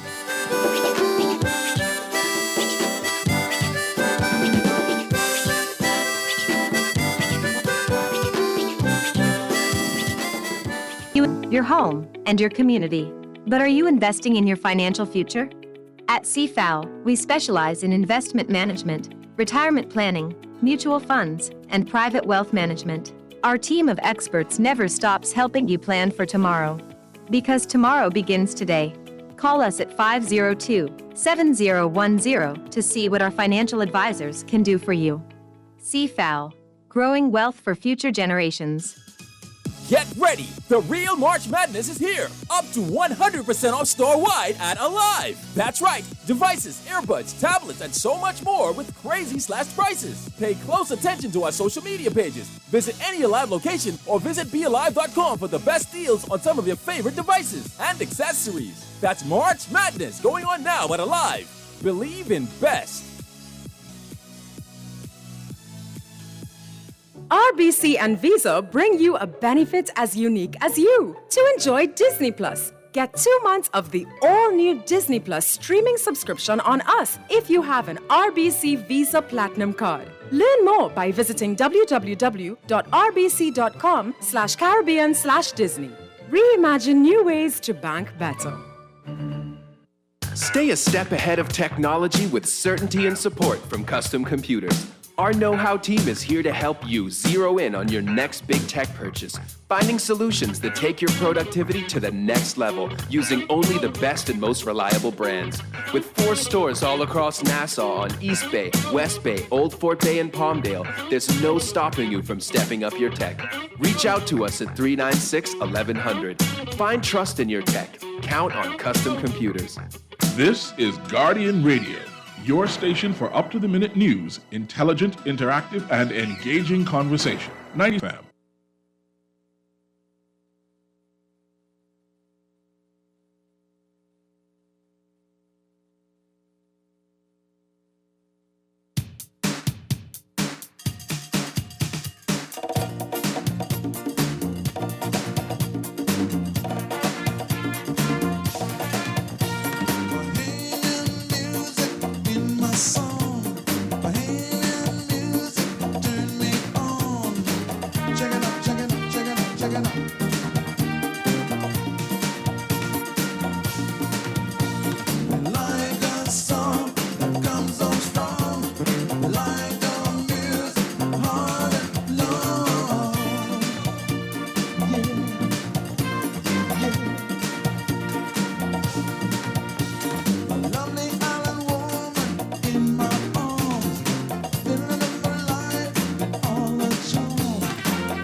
We're back here with Morning Blend on Guardian Radio 96.9. Robards, Chester, you still there? I'm here. Oh, You hearing okay. me? Yes, we are. Wonderful, wonderful. Changing gears again, youth ambassadors with the Caribbean. We're going to tell you all about that, or actually our guest will tell us all about that and how you can get your youngsters involved in this. Very pleased to welcome back to the show Public Affairs Officer with the U.S. Embassy here in the Bahamas, Daniel Durazo. Daniel, good morning. Morning, Dwight. How are you? It's good to talk to you again, man. Yes, it's been a while. Good to talk to you as well. Hope all is well. It has been a while. It has been a while indeed. It's been a long year, hasn't it? Oh, my goodness. Has it ever? This is something. Very glad to hear that you're doing well. All Thank right. you. So this is exciting. The U.S. Embassy and the Youth Ambassadors Program. Tell us all about this for those who aren't familiar with it. Absolutely. And first of all, I just want to thank you for having us on your show. Always a real pleasure to talk to you and to talk to the folks who listen to you every morning. The Youth Ambassadors Program is a really exciting program. Some of your listeners may actually recognize the name because we've done this program before several years ago. We weren't able to do it in the last couple of years, but we've come back to it. And essentially, it's a program, it's an exchange program, fundamentally. Exchange program for young Bahamian high school students aged 15 to 18 who are interested in expanding their horizons, in having an experience beyond the Bahamas, connecting with people from around the world that are their age, that are interested in some of the same topics they're interested in, and who are interested in giving back to their communities. And it's one of many opportunities we've been proud to offer to the Bahamas this year, trying to come out swinging in 2021 after what was a very difficult year for so many of us. Mm-hmm. And the application is due on April 12th. I figured I'd start with the deadline so that people know that it's coming up in the next couple of weeks. So don't miss of the break, of the spring break to apply, especially all of those high school students out there who happen to be on break for the next couple of weeks. And really excited to see all the applications that are going to come in from around the Bahamas. All right. So tell us, does it involve travel or did it involve travel? I don't know how that's been impacted by the pandemic. Sure. How does it work exactly? So in the past, you're absolutely right. Before the pandemic, the Youth Ambassadors Program did involve 3 weeks of travel to the United States, where participants would interact with other participants from around the region, from around the world, and engage in a variety of projects and activities that were meant to sort of help generate discussion and raise awareness about civic education, leadership in their communities, cross-cultural communications, not just between countries, but sometimes even within countries, as well as community service. Now, as you just said, of course, during the pandemic, we were not able to do this program in person, but we did do it. The State Department was able to execute the program virtually. And some people might be wondering exactly what that looks like. It's essentially sort of a combination of a bunch of different online activities, ranging from online workshops on specific topics. Sometimes they might watch a short film and then discuss what they learned or how some of the lessons in that film apply to their situations. Other times, they'll be sort of given an assignment that they can do in their own community. It might involve, getting to know people in their community that they might not have otherwise interacted with, or it might involve, just sort of doing some research and some reflecting on their community, and then coming back to the group and discussing it with the other participants.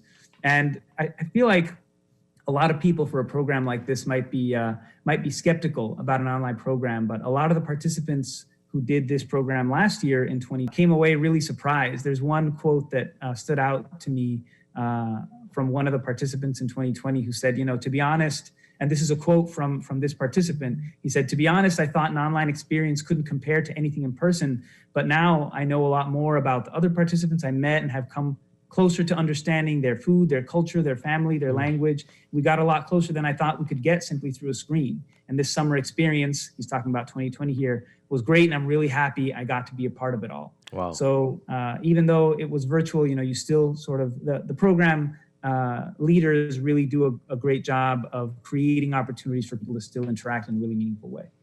All right. So how many people can you accommodate from the Bahamas? We're going to have, if I'm not mistaken, 7 slots total. And we've opened up the application for the entire Bahamas. So as you can imagine, it's going to be pretty competitive.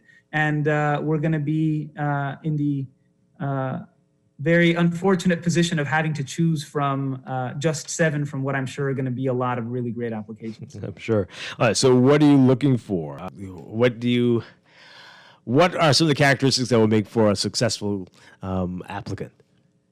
I think one of the really key one of the ways in which we know a youth ambassador is going to get the most out of the program is if they really sort of have that spirit of community service, that idea that this program isn't just for them, even though they're the ones who are directly participating, but that really it's to help them learn how to be a more involved, active, kind of helpful member of their community. And obviously, the participants are coming into it already with this attitude, but what they learn, one of the things they learn in this program is how to take that sort of spirit of service and really put it to action, really put it to work for their communities in a way that makes their communities better, in a way that connects them to their community. So just to give you an example, for example, of some of the activities that youth ambassadors right here in the Bahamas have engaged in the past after finishing the program. We've had alumni of the program in Grand Bahama who started a junior Red Cross society that sort of helped the Red Cross out there and helped with blood drives and other activities the Red Cross was doing in their communities. On Exuma, we had a small group of alumni really focus on the natural environment and conservation and trying to combat climate change. They organized beach cleanups. They did environmental education in their communities. Right here on New Providence, we had a group of students who volunteered with Lend a Hand Bahamas, helping to provide services to underserved youth communities here on New Providence. And those are just some examples of kind of the spirit, I think, that we're looking for in this program, is that spirit of service, that spirit of giving back. I think I would say if I had to narrow it down to just one characteristic, that would be it. Mm-hmm. And of course, this would be amazing on your resume, especially if you're applying for colleges. I'm sure this would be quite something that would catch a recruiter's eye. Yes, indeed. And not just, it doesn't just look good on paper, but the actual experience from the youth ambassadors that I've talked to, it really does just open their eyes to what the possibilities are in terms of, what they might do, whether as a volunteer or actually pursue as a career or as a job once they finish high school and once they finish college. So it really is sort of a doorway, I think, to other opportunities in the future once they start to sort of look at their careers and what they want to study. And it also, one other thing that I think is a really big component of this that we often overlook is the connections that they make. Mm-hmm. The connections that they make both in the Bahamas with other Bahamian youth ambassadors, as well as with their counterparts in other countries. Sometimes we've seen youth ambassadors who actually create initiatives across international borders on a variety of topics because of the connections that they made through this program. Mm-hmm. Wow. So you might have said it before, but again, how long is it for? If you're accepted, how long is it for? And how often do you meet? How much time will be required of you? Sure. So one of the things I'll mention that I haven't mentioned yet is that the program it is going to be virtual again this year, in case I hadn't specified that already. Mm-hmm. And it is going to require the participants to have a fairly strong, reliable internet connection and some kind of device, preferably a laptop or a desktop or a tablet that they can access the program through. And it's going to take place, I think that they're still confirming the exact dates, but it's going to be at least 3 weeks, if not possibly more, depending on the final schedule. But by and large, it's going to require, it takes place during the summer, and it requires about 6 to 8 hours total of active participation per week. So that's what participants should expect in terms of a time commitment. Mm-hmm. All right. That sounds pretty good. All right. So again, tell us how to apply, where to apply, what you need to apply, all the details there. Absolutely. So the application's easy to access. Applicants who are interested can go to bit.ly/Youth Ambassador 2021. That's bit.ly/Youth Ambassador 2021, or they can just visit the U.S. Embassy Nassau Facebook page, we've been posting the call to applications on our Facebook page, and they can find it easily if they just scroll down a few posts and find that there. In terms of what they need to have available, basic information, name, date of birth, their biographic information, and also, as I mentioned before, come to the application with some idea of kind of how you want to give back to your community and what are the things that you want to bring back from the program to invest in your community. And the application, once you start it, you can save and come back to it, I believe. So, I invite applicants, even if they're still, at the beginning of break and they're not quite ready to take on the application yet, go into the application, give it a look, get a sense of what you're sort of going to and then you can come back to it later and fill it out when you sort of have a bit more of an idea of what you want to do. On the technical side, I will say that the application is a bit clunky on a mobile phone. So I would recommend for folks who want to apply to try and do so over an actual computer, either a laptop or a desktop, just because that makes the application process a little bit easier. And the deadline is April 12th, so don't wait. 2 weeks go by pretty quickly. Take advantage of the fact that you're on break and apply today if you can. That's fast approaching. Yes, indeed. Sounds like a great opportunity. Daniel Durazo, thank you. Always great talking with you. Great talking with you too, Dwight. Have a good one. You too. All right, we're going to take a quick break and be back with more. This is Morning Blend on Guardian Radio 96.9. Stay with us. Oh yeah, Bahamas, it's carnival time. Yeah, man, we invite people from all over the world to come party with us. Party never done in the Bahamas. Listen, there's a carnival fever flowing through this archipelago. We're celebrating in the Bahamas. We like everyone to know. Imagine. That's where every advancement begins, with an idea that things can be different, better, now. Imagine a world where your entertainment experience was all about you, your style, your show, at your budget. At Rev, that's what we've imagined. To join the conversation and learn more about the future of Rev TV, visit us at rev.bs/imagine. Meet Jackie. Jackie's a hard worker with a steady income, but she has a personal loan and multiple credit cards to pay our account current. Jackie opted for a loan from Fidelity Bank to consolidate her debt into one monthly payment and earn interest on a built-in savings account. Be like Jackie. Call 356-7764 to book a complimentary financial coaching session. Fidelity also offers virtual assistance. Fidelity, we're good for you. Screws and Fasteners World, Balfour Avenue and Palm Beach Street, has those hard-to-find fasteners for you right now. You can find stainless steel regular hex, carriage bolts, galvanized bolts, threaded rods, nails, self-tap screws, sex bolts, anchor bolts, turnbuckles, masonry tools, hand tools, and weed whacker strings. Check out the rope selection and car body fasteners, too. Special orders are welcome. It's your #1 fastener store. Screws and Fasteners World, Balfour Avenue and Palm Beach Streets. Call 326-1976.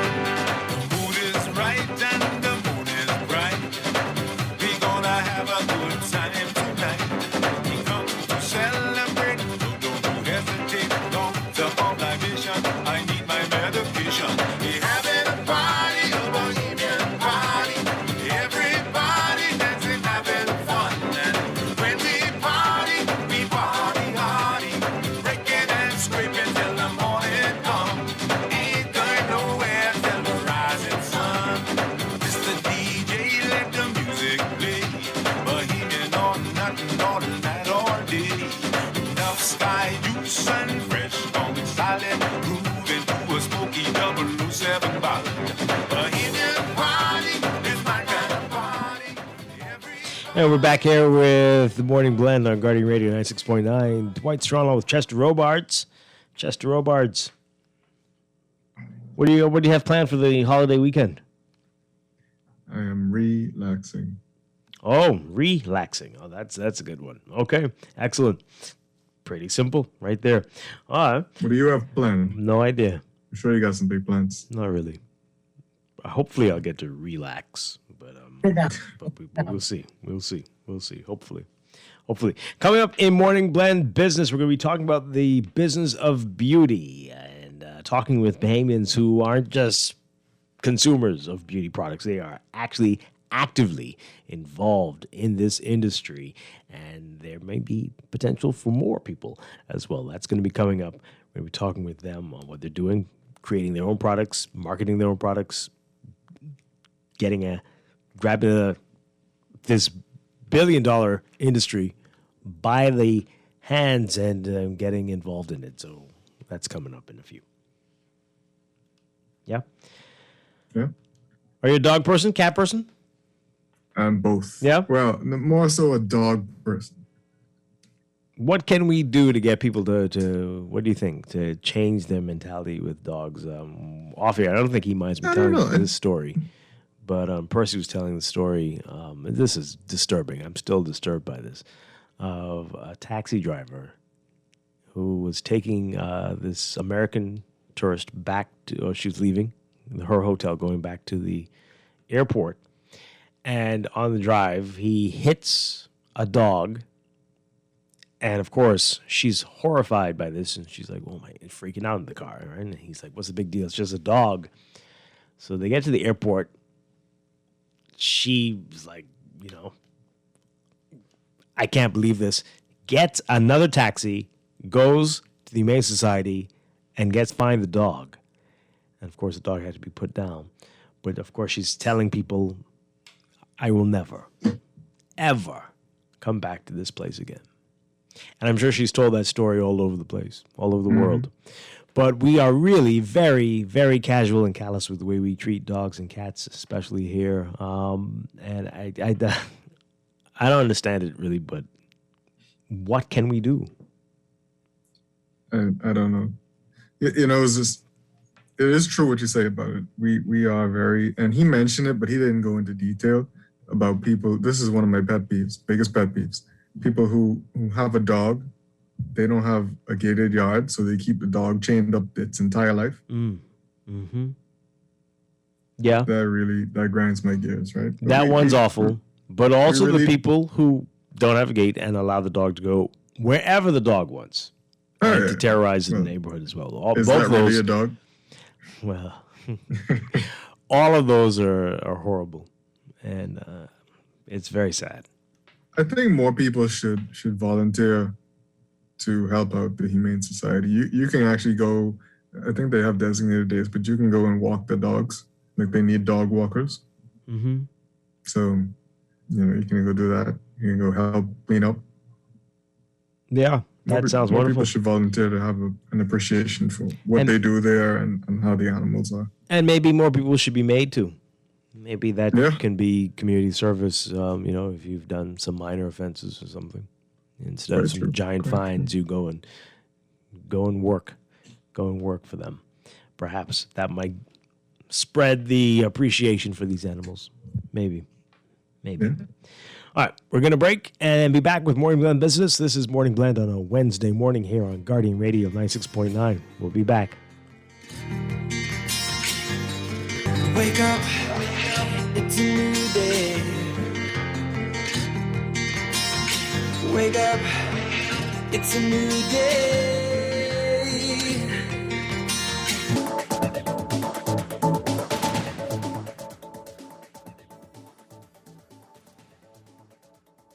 This is Guardian Radio 96.9 FM.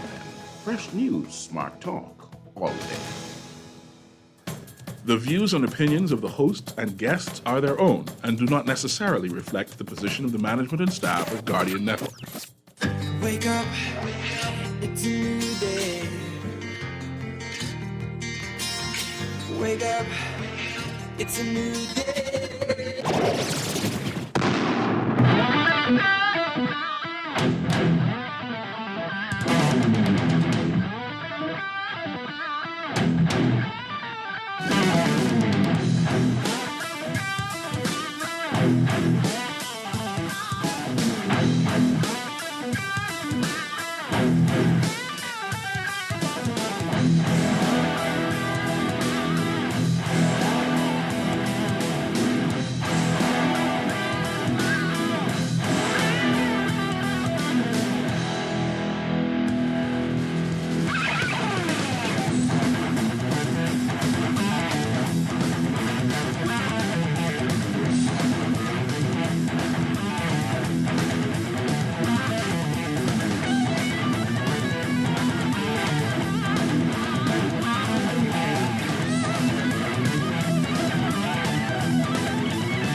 Good morning, and welcome to Morning Blend Business on this Wednesday, March 31st, 2021. Once again, I'm Dwight Strachan, along with Chester Robards.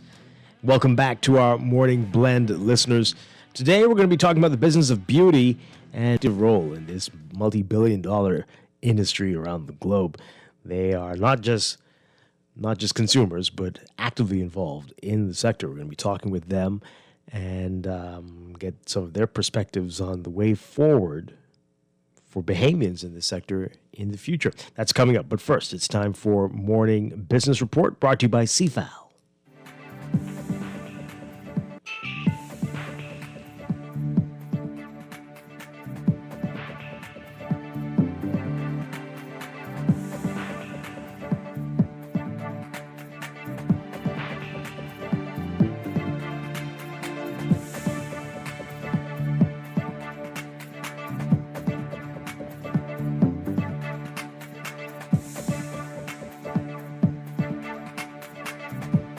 In your morning business report, the COVID-19 pandemic has caused a proliferation of fraudulent schemes globally, which have been pervasive in the country, according to the Securities Commission of the Bahamas.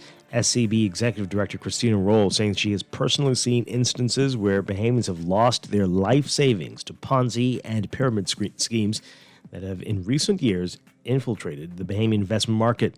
She was speaking yesterday on Z Live with Javargo Lang here on Guardian Radio 96.9. She says, during the pandemic, one of the things they saw was a huge uptick in the amount of fraudulent schemes. And she says this is something all regulators are reporting as well around the globe.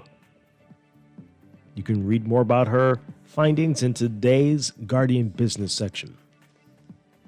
As the new rules which would allow for small business crowdfunding are finalized, there's no firm data on whether there is market appetite from Bahamian institutional or retail investors.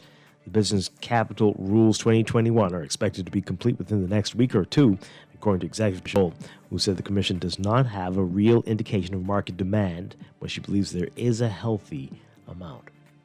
While group travel remains in the doldrums in the midst of the COVID-19 pandemic, the 2021 Commonwealth Law Conference is defying the new normal as it prepares to host its 4-day event at Bahamar in September after missing its opportunity to have the conference last year.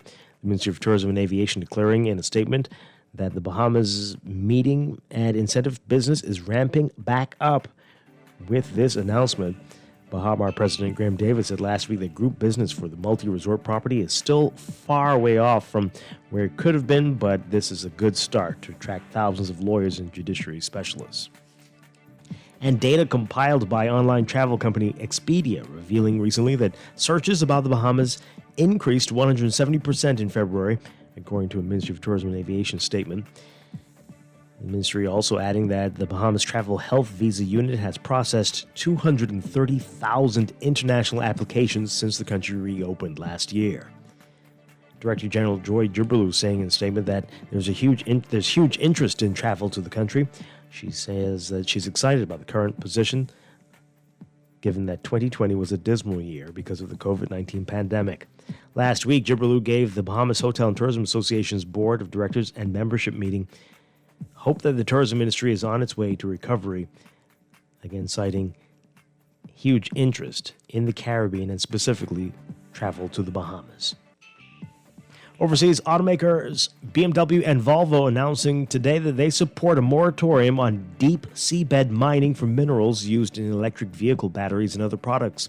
The call, which is also backed by Samsung's EV battery unit and tech giant Google, cites the importance of protecting fragile ocean ecosystems that are from overfishing, pollution, noise, and man-made climate change.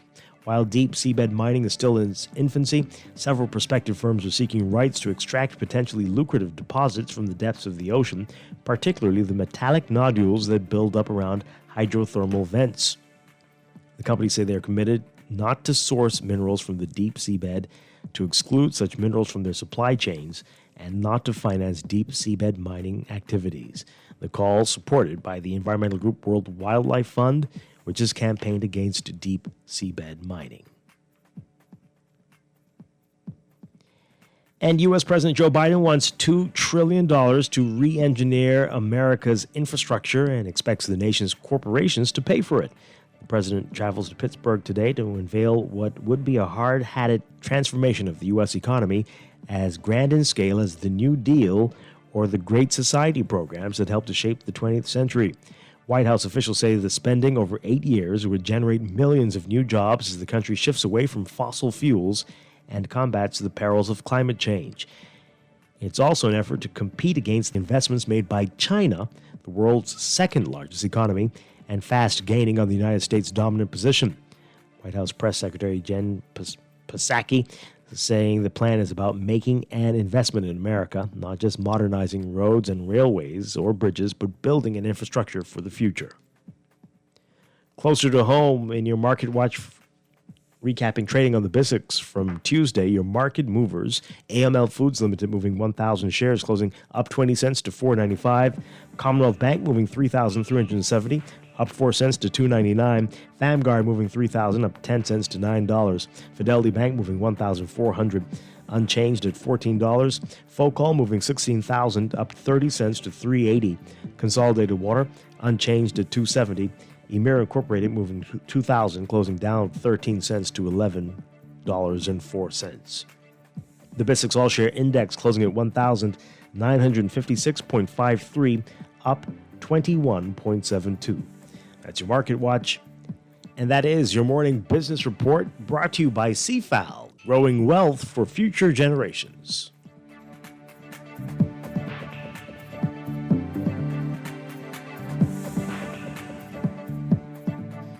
You're listening to Morning Blend Business. When we come back, we are talking the business of beauty right here on Guardian Radio 96.9, your home for fresh news and smart talk all day.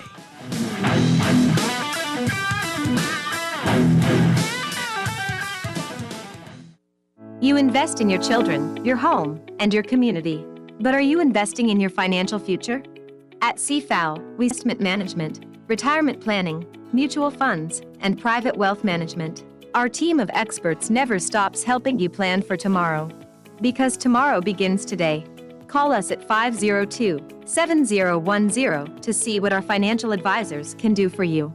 CFAL, growing wealth for future generations. Beulah, gal, can you believe this? We are now the patrol queens of the neighborhood. We now large and in charge. So we need to check out what's going on in everybody's yard. What about that gun that we know that Junior and his homeboys just ran out? Can we report that too? Of course we can. But we could be in deep trouble if they find out. We need to report what we see, Beulah. When you call Crime Stoppers, they just answer your call in Miami. So then we can report everything? Guns, where they hiding the drugs, who shoot who part of which gang, or who disturbing the peace with the loud music and the motorcycles. Then our neighborhood will be the best in the Bahamas, and everybody gonna want to come live here. And then our house price will go up, gal. So what we waiting on? What's the number? If you see something, say something. Let us all pitch in and stop the crime before it's your time. Call 328-8477 from Nassau or 242-300-8477 from the Family Islands. Or text Track Crime Bahamas up. Stop the crime before it's your time. Hello, sir. Your credit card bill is due. Hello, sir. It's time for your monthly loan payment. Tired of creditors pounding at your door? Sign up for a debt consolidation loan from Fidelity Bank and consolidate your debt into one low monthly payment. What's more, you will also earn interest on a built-in savings account. The pandemic has curbed many freedoms, but at Fidelity, our focus is to help regain your financial freedom. Visit a branch or speak to a Fidelity Bank at 356-7764. COVID safety measures in place at all branches. Fidelity, we're good for you.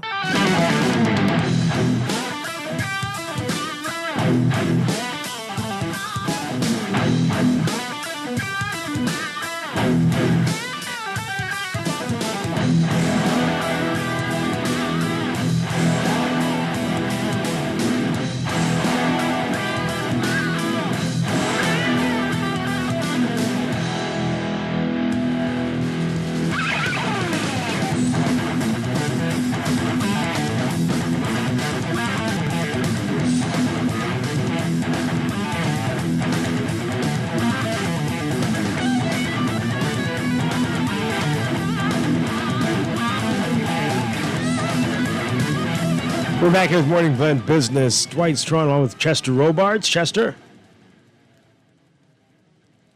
Still there, Chester Robards. Did he go to get something? Okay, well, he's supposed to still be there. Right here. Someone muted me. Oh, there you go. There you go. Sure, I didn't mute likely myself. excuse. But great to have you, as always. Today we are talking about the cosmetics industry, the business of beauty. In the U.S., the U.S. cosmetic industry estimated to be worth about, the U.S. alone, $49.2 billion. $49.2 billion, and that's its most recent estimate. And that's, again, just the U.S. And so this is a huge global industry, but some Bahamians are taking the bull by the horns and being very active in this, not just consuming the products, but involved in every part of this, from manufacturing to and more. We're going to talk about that and the potential of this industry this morning. We've got a whole bunch of guests, and we're very pleased to have them all with us. We've got Natilla Saunders with Skin Solutions Day Spa and Salon. She's back with us. Natilla, it's been a while. Great to have you with us. Thank you. Thank you for having me. Wonderful. We also have Marcia Dorset with Mega Love Beauty, Cosmetics, and Skincare. Marcia, good morning. Good morning, and good morning to everyone else in the studio and on Zoom and all our listeners. Thank you. We've got Gail Clark with Filter Free Studio. Is that right, Gail? Good morning. Good morning. Thank you for having me. And we have Dakota Roll, who is the national representative for Black Opal Cosmetics. Yes, that is me. That is me. Good morning, everybody. Good morning. I understand people call you Cody. Can we call you that? Yes, of course you can. Okay, wonderful stuff. Ladies, great to have you with us. So let's talk about this. All of you are involved in different aspects of the beauty industry, but just how big, I know, how big is it here? How big are people into beauty and cosmetics in the Bahamas? What are we talking about? Well, I know for certain that even with this pandemic going on and lots of persons wearing masks, we still have our ladies that want to be beautiful, that want to be beautified.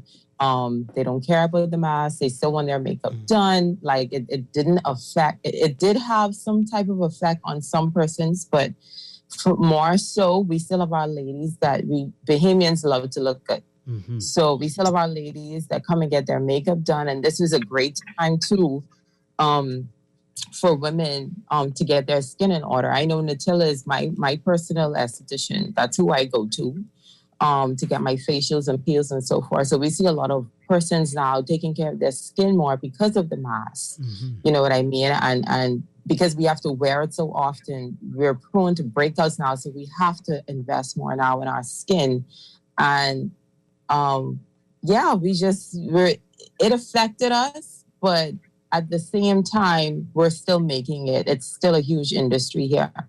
Definitely. Wow. Natilla, what do you think is behind that? Look good, feel good. Mm-hmm. And, with everything that's happening, it's very stressful. People have lost their jobs. Parents are at home dealing with the kids. So, I always talk about self-care. Self-care is very important, and that is actually trending right now. So you have a lot of people out there, regardless of what is happening, they want to look good. They still want to come in and have their facials done. With the mask wearing now, there's something called maskne. So individuals who are not usually prone to acne are experiencing breakouts right now. So, it's still very busy for us. Thankfully, we are, like Cody said, we've been impacted to a certain degree, but, people want to look good. People want to feel good. People want to come in and have their massages done, their nails done. The industry is, I could say, COVID proof. I was going to say pandemic proof. No matter what, people will still be buying. Yeah. I saw a tweet the other day. Somebody said the amount of money she's spending on the lip gloss, and yet she's putting on a mask right after, only proves that I wear this for me and for nobody else. So this will never change. And that's great. That's great stuff. We keep talking about industries that are going to be resilient, and it appears this is definitely one of them. Yes, definitely. And, regardless of even the lockdowns, people still wanted to have treatments done. So it is definitely, pandemic proof. Mm-hmm. Wow. All right. So, Gail and Marcy, let's talk about your businesses and what you are doing. And so we can bring you in on this. Let's start with you, Gail. Okay.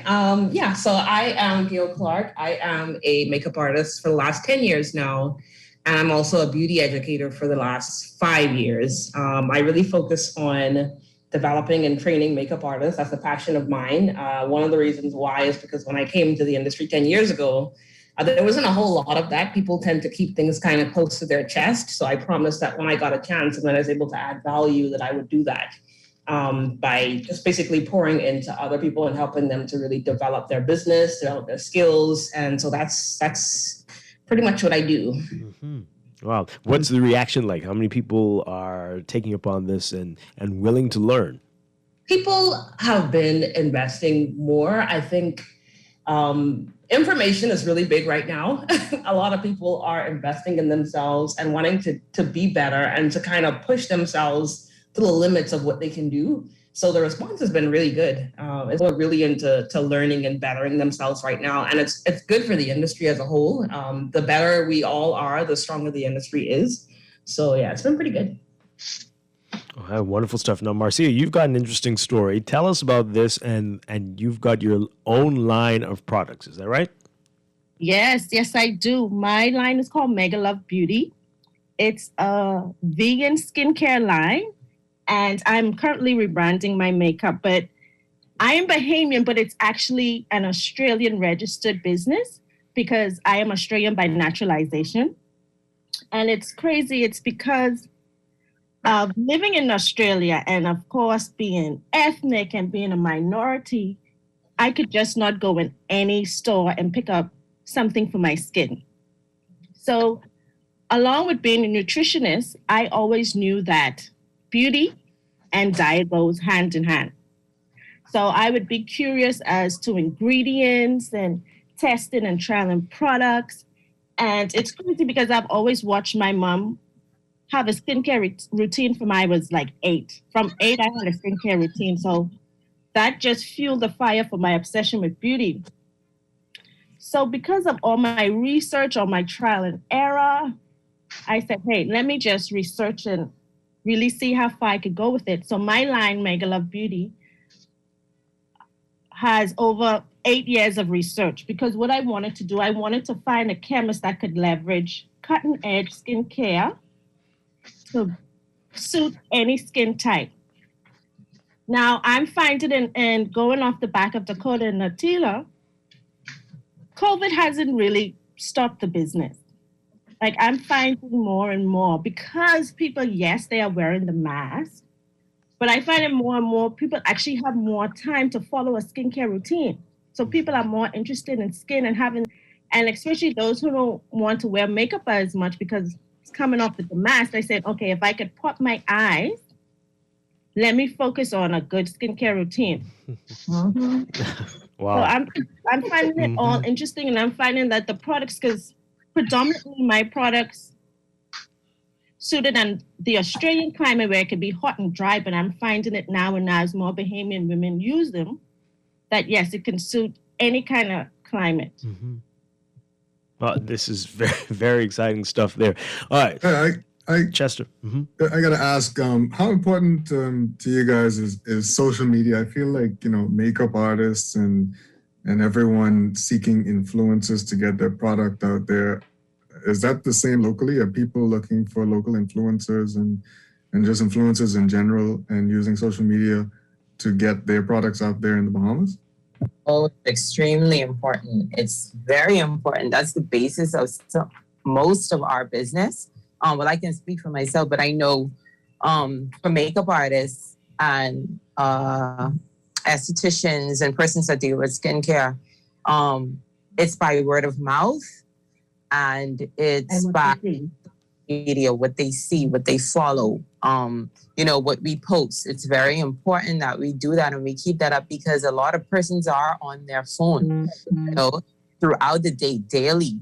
So if they see, and that's how I found Natila. That's how I know about a lot of other makeup artists and what they're doing. This is how I follow along. So I know if I'm on there doing that, there are persons who need to search makeup artists and skin skin estheticians and skin doctors and so forth, and that's the way that they're doing it. So it's very important that we keep our posts up because we get a lot of our business from social media, especially since the pandemic. Definitely.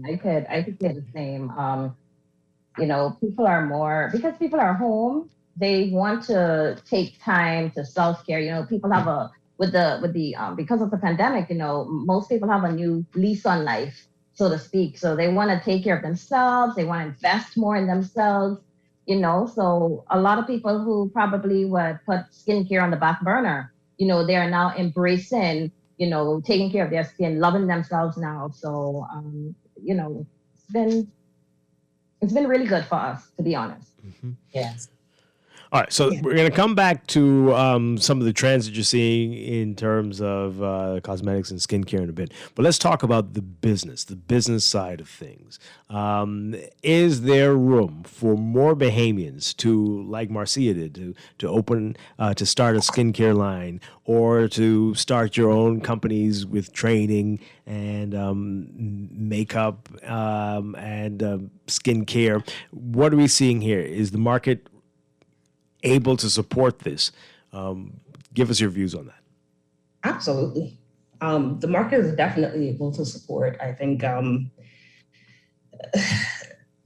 lot of times we complain about, I hear a lot of complaints from my students about the market being saturated, and it's not just native to here. You'll hear that pretty much anywhere you go. But beauty is it's a recession-proof industry. It's something that people, it's a luxury. It's something that people do to feel good about themselves. And so I don't think it's going away anytime soon. People will always be getting married. People will always be, graduating. People will always be having occasions where they want to feel beautiful. And while, yes, you can go ahead and you can do that yourself, the experience of having somebody to come and, do that for you and to perfect you confidently wherever you are, I definitely think there is room for more. And there is space for everybody to kind of carve out their own little niche. It's a matter of figuring out what your secret sauce is, what is special to you, and just kind of working that. There's something for everybody. Everybody has different preferences and different tastes. So there's definitely room, I think, for more. Mm-hmm. Everybody agree with that? I agree with Gail, and if I could add more. Yes. I was really happy when we referred to social media. For me personally, having an Australian business, and obviously I've been back home for probably 4 years now, constantly traveling back and forth. That's the only way really I've been able to sustain my business and keep my international clients is by way of social media. I don't have to be stuck in the office. I could be in the airport, on my laptop, take the orders, be on my phone, take a Snapchat of something I'm wearing on my face for the day and make it work. But I also think now in this, I don't want to sound so negative. I really think there is room to grow.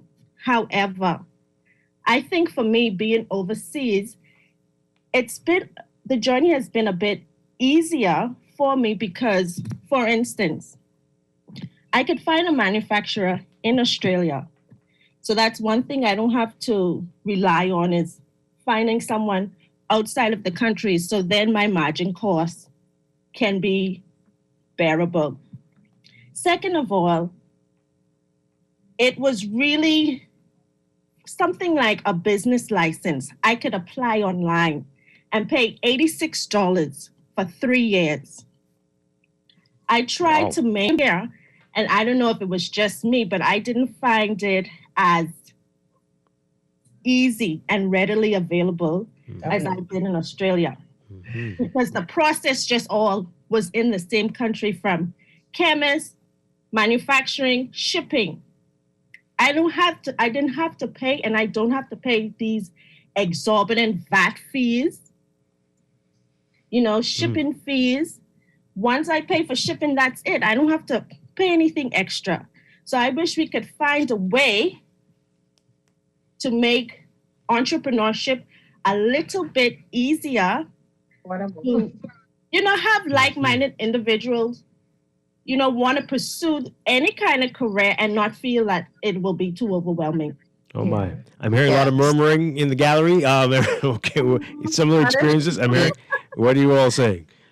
Agreed. I agree with that.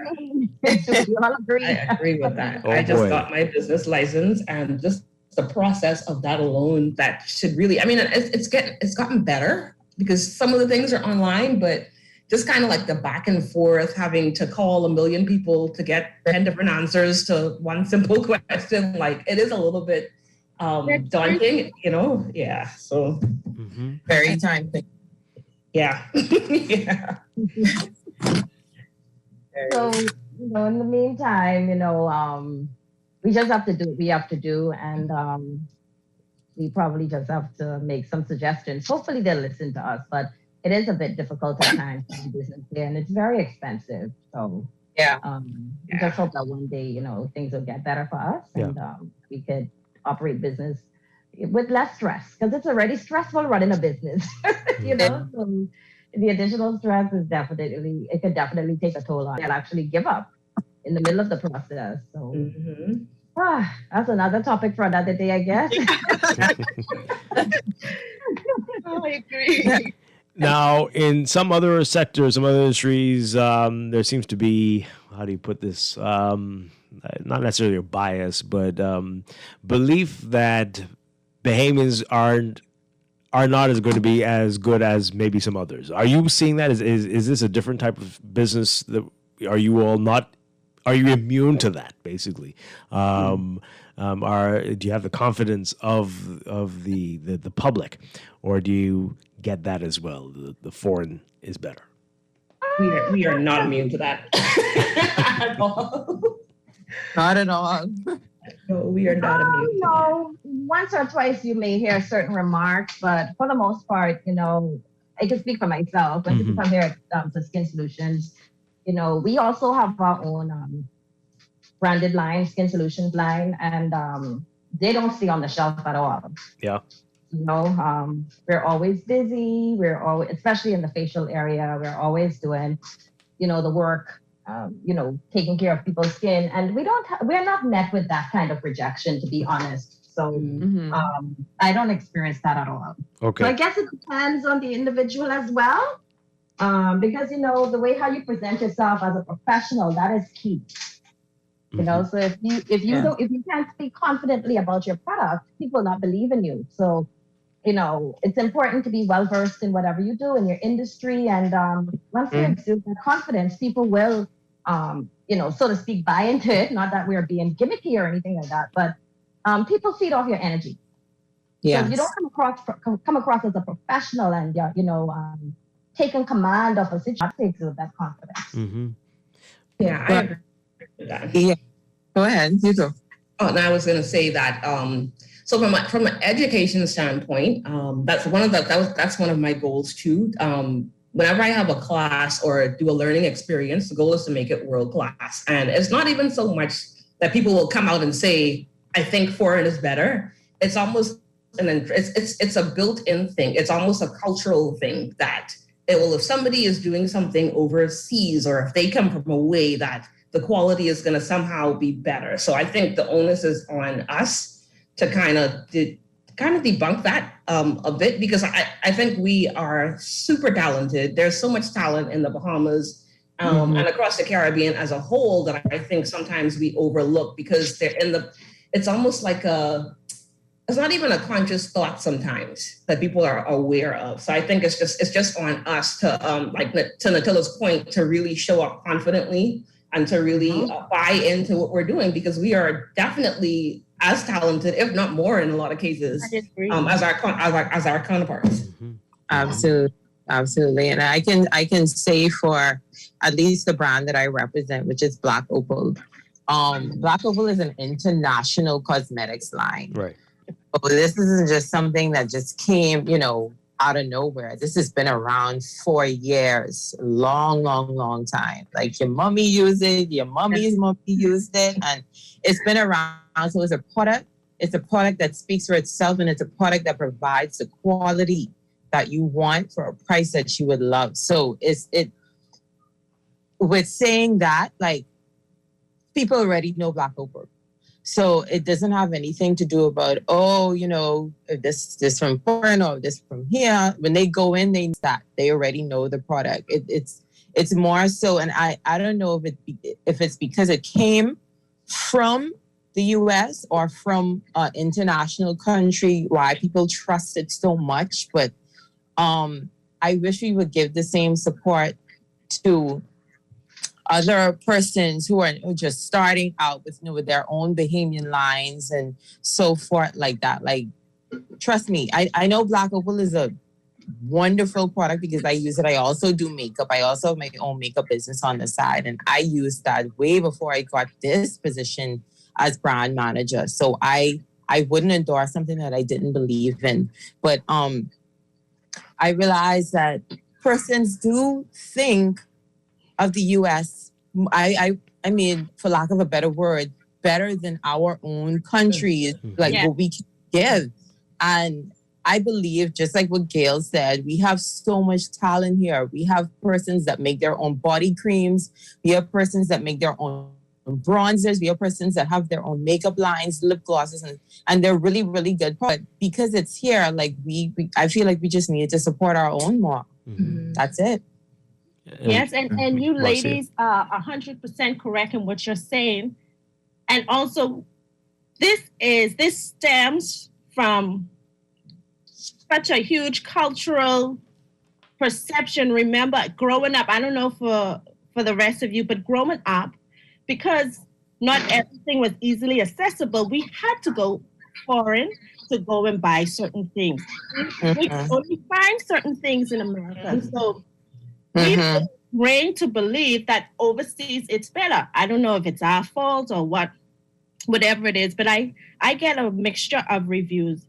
And I think Bahamians some Bahamians tend to shy away from our own only because they feel that the product may be inferior. But like Gail and Coda said, we have to educate our people more. And it's really interesting because I think in any event, a Bahamian-made product has so much more substance in it because, hey, we're not like these big manufacturing gurus who's going to put a lot of preservatives in it. We don't have that kind of money. So, preservatives, that's the harmful material that absorbs into your skin. We're not playing around with that. We grow up with putting watermelon skin on our faces. So we're going to dive deep in and say, hey, we know how to make things work using as much natural ingredients as we can. So I think our products are even better than already overseas. Mm-hmm. Yeah. Marcia, where are your products? Obviously, it's international. Where all do you have your stuff? Okay, so basically, it's online based. It's in Australia. It's an Australian business, but I have people from India, Singapore, the States, the UK, even New Zealand, buying my products. But the manufacturing company I'm working with, everything is in Australia. Oh, so you have it set up so that all of your products, you buy it online, it just ships from Australia to wherever. Yes, but at the moment right now, I've found a holding center in Florida that's going to store and could mimic the same products that I have in my line, only because I've come to a point in time where, everyone knows Australia is too far, right? I have to find a medium. So I'm closer to America. And like I said, I would love to bring my products here and send it out, but the logistics of shipping will just drive me crazy. So I have to keep it and manufacture it in Florida as well. Okay. All right. We're going to take a break. When we come back, we're going to talk more about the trends that we're seeing locally and abroad. This is Morning Blend Business on Guardian Radio 96.9. Stay with us. Always on the go? Missed the show? You can now listen to Guardian Radio talk shows anytime, anywhere on Spotify and YouTube by searching Guardian Radio 96.9 FM or by entering the name of your favorite show. You can also listen by logging on to GuardianTalkRadio.com and clicking on the podcast tab. Guardian Radio, continuing to provide you with fresh news and smart talk anywhere, anytime, all day. Boy, why you look so mashed up like clothes at the washer? No, boy, just a hard day. Wow, the tune and Gretzy. We need to start joking about everything, you know. This serious, boy. This real serious, boy. Boy, what's serious? Tell me. All right, well, today, boss gave us, boy, one big contract. And nobody else get a chance and nobody say nothing. Boy, you know that ain't right. You know government contracts ain't supposed to go that way. Yeah, but nobody's saying nothing. Boss man just tell people to sign the papers. Then he send me to meet this boy downtown and collect this envelope. You need to tell somebody. You need to become a whistleblower. You know I's a real man, but I never blow no whistle. I be drunk all my life and junk, you know. No way. A whistleblower is someone who tells people what they see when they see something wrong happening at work. But I ain't no whistleblower, and I ain't no snitch. I still white there, you know. But ain't nobody can know it's you. All you gotta do is call Crime Stoppers, or you could text them from inside the Crack Crime Bahamas app. They don't ask about you, and your call goes straight through to Miami, so nobody know you is. And if you text, your message get mixed up like Kong salad. Call 328-8477 from Nassau or 242-300-8477 from the Family Islands. For the past 33 years, Great Commission Ministries has been defending the poor and hurting, feeding the hungry, and sheltering the homeless. We invite you to support our Live to Give program. Make a difference in these challenging times. Become a donor by giving a one-time annual gift or a monthly donation of $50 or $100. Call Great Commission Ministries at 325-5801 for more details.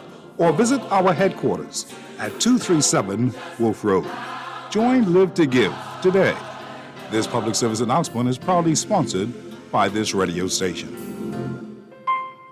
This is Guardian Radio 96.9 FM, Nassau, Bahamas.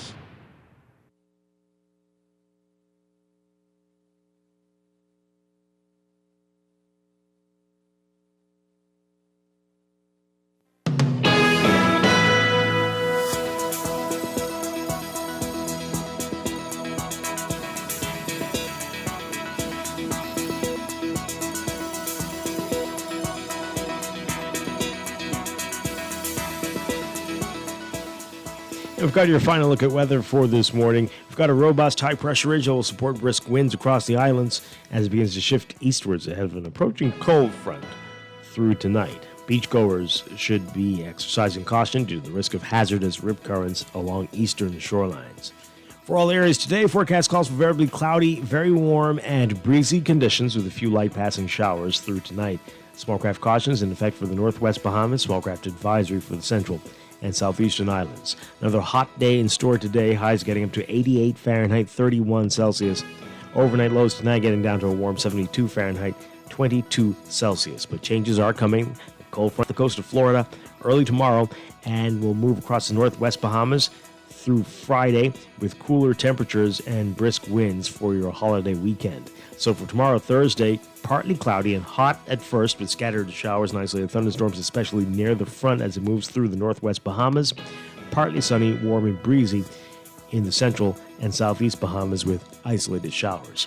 By Friday, look for partly cloudy to cloudy, mild and windy conditions with a few lingering showers near the frontal boundary in the northwest Bahamas.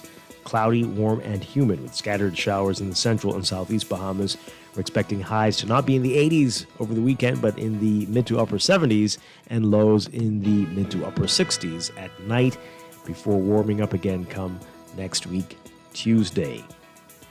That's your morning blend weather check.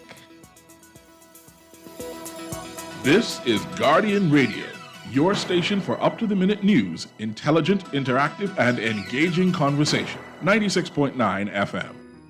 Every day is so wonderful, and suddenly it's hard to breathe. Now and then I get insecure from all the pain. I'm so ashamed. I am beautiful, no matter what they say. Words can't bring me down. I am beautiful in every single way. Yes, words can't bring me down. No, no. So don't you bring me down today. We're back here with Morning Blend Business on Guardian Radio 96.9. Dwight Strachan along with Chester Robards. We're talking about the business of beauty. We've got Attila Saunders. We've got Marcia Dorset, Gail Clark, and Cody Roll with us this morning. Before we get into the trends, do you think we can do it if we were able to get a control of the costs and all the factors like electricity, I'm sure? Could we manufacture here? Could we be a hub for that? Is that a possibility at all? Or do you think we've got too many other issues, including high labor costs, to deal with? I think we definitely have the capacity to do it. But once you add those, we have to get a lot of other little factors figured out first before we can say do something major like that. But it is possible. It can be done. We can do anything. Like I said, this is a country full of talent, full of people that want to work, especially now since the pandemic is the reason why so many persons have lost their jobs. And, you have people that are actually willing to work. So that would be great for our economy. But we just have to get a few ducks in a row first before we can take on something as massive as that. Mm-hmm. Yeah, I agree with that. But I also think that if you look at our proximity to the U.S., like even that alone, like there's no reason why we shouldn't be manufacturing and exporting stuff. Like just logistics wise, it just makes sense. So there are definitely some things that we need to iron out and work out. But I do think that I think going forward, we're going to begin to see industries like that kind of open up here because we have the infrastructure for it.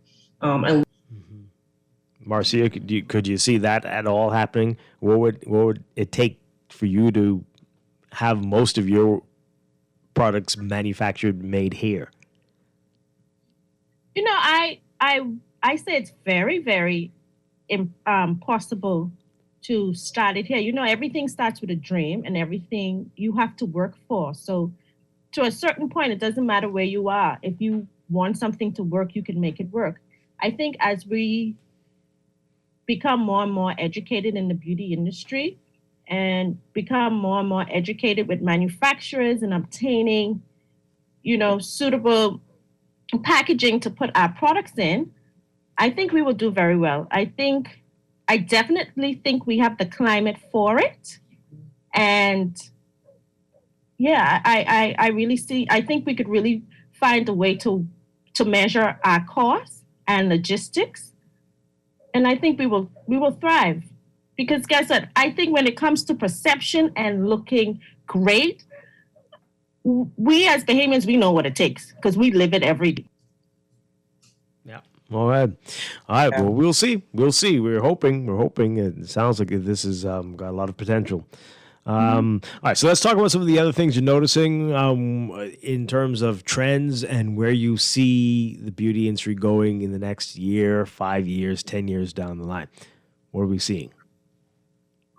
Who wants to begin? I think we're trending back toward natural. I think we definitely had a streak there where everybody wanted to be like me all the time. I think with the whole everybody wearing masks and stuff, that whole skincare being at the forefront, having a fresh natural face, people just kind of got comfortable looking at themselves again. You know what I mean? People got comfortable in their skin again. I think it's going to trend. You're going to see the trend to start to go back toward that, just more natural and fresh.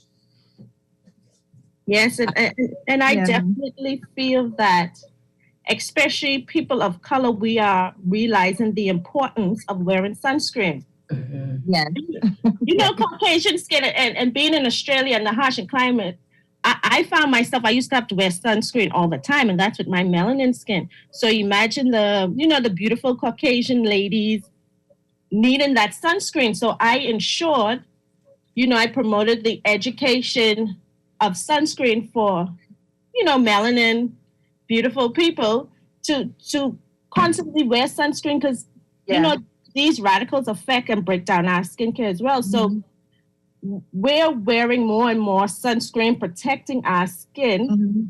And when I created my line, with ingredients to target all those free radicals. And this is where the nutrition comes in. We all have been well, I can't say we all, but a lot of us have been affected with people with underlying health issues in our families, whether it be cancer, diabetes. So we're realizing, hey, we have to become more careful with ingredients. And that's why I created a vegan line, because I heard people saying, especially here, and this is what I'm so happy about. Listen, they're becoming more educated with ingredients. They said, we don't want all these harsh chemicals. We want something that, it's just going to sit on our skin and treat our skin, but in a healthy way. Oh, nice. Sorry. Okay, Gail, in terms of education and what people and learning styles, what are we seeing there? I think, I started to shift some of my offerings online because, of course, with the lockdowns, it's risky business right now to be in people's faces, literally for us. But a lot of people were, really focused on learning how to do their faces, because you ended up having to show up a lot more when you get on Zoom. You're in front of the camera. And now as people, are getting back out, I find that a lot of women are, I think more than ever before, open to learning how to do their face, they're excited about it. I think we're going to continue to see that kind of bloom and blossom over the course of the next year or so, especially because of the uncertainty of everything with the lockdowns and opening back up and locking down. And if you have something coming up and you're not able to get to your artist or, your person, then, some people, they want to know how to do it themselves. So I'm seeing All right. And somebody's asking, it's a great question. What about men? Are you seeing more men taking care and even being concerned about makeup? And is that a thing? That's a thing. That's a thing. The men are wearing the makeup. They are. But I think they're being more concerned with their skin. And just really, I think everybody right now is really into the skincare. And definitely. Skincare is definitely trending now. And, I want to add to your question when you asked about where the industry is trending now. Yeah. With the constant mask wearing, the focal point now has become your eyes. So people are now interested or more focused on making sure their brows are beautifully designed. Another thing that is trending now is micro shading. Whereas, because of the, Gail said, the uncertainty of everything is so volatile. We don't know when things are going to close down. So people are now opting to have their makeup done semi-permanently. So they don't, a lot of people out there, they don't know how to fix their brows. They don't know how to do their makeup. So people are now, seeking to get training on how to apply their makeup more artfully. People are out there doing micro shading to make sure that their brows are on fleek. I don't know if that's a thing now. I don't know if people say on fleek anymore, but yes. People want their brows to look good at all times because of the constant mask wearing. So we want to make sure, people want to make sure their eyes are as beautiful as possible. And again, somebody mentioned something about people looking more natural. People are into that natural look.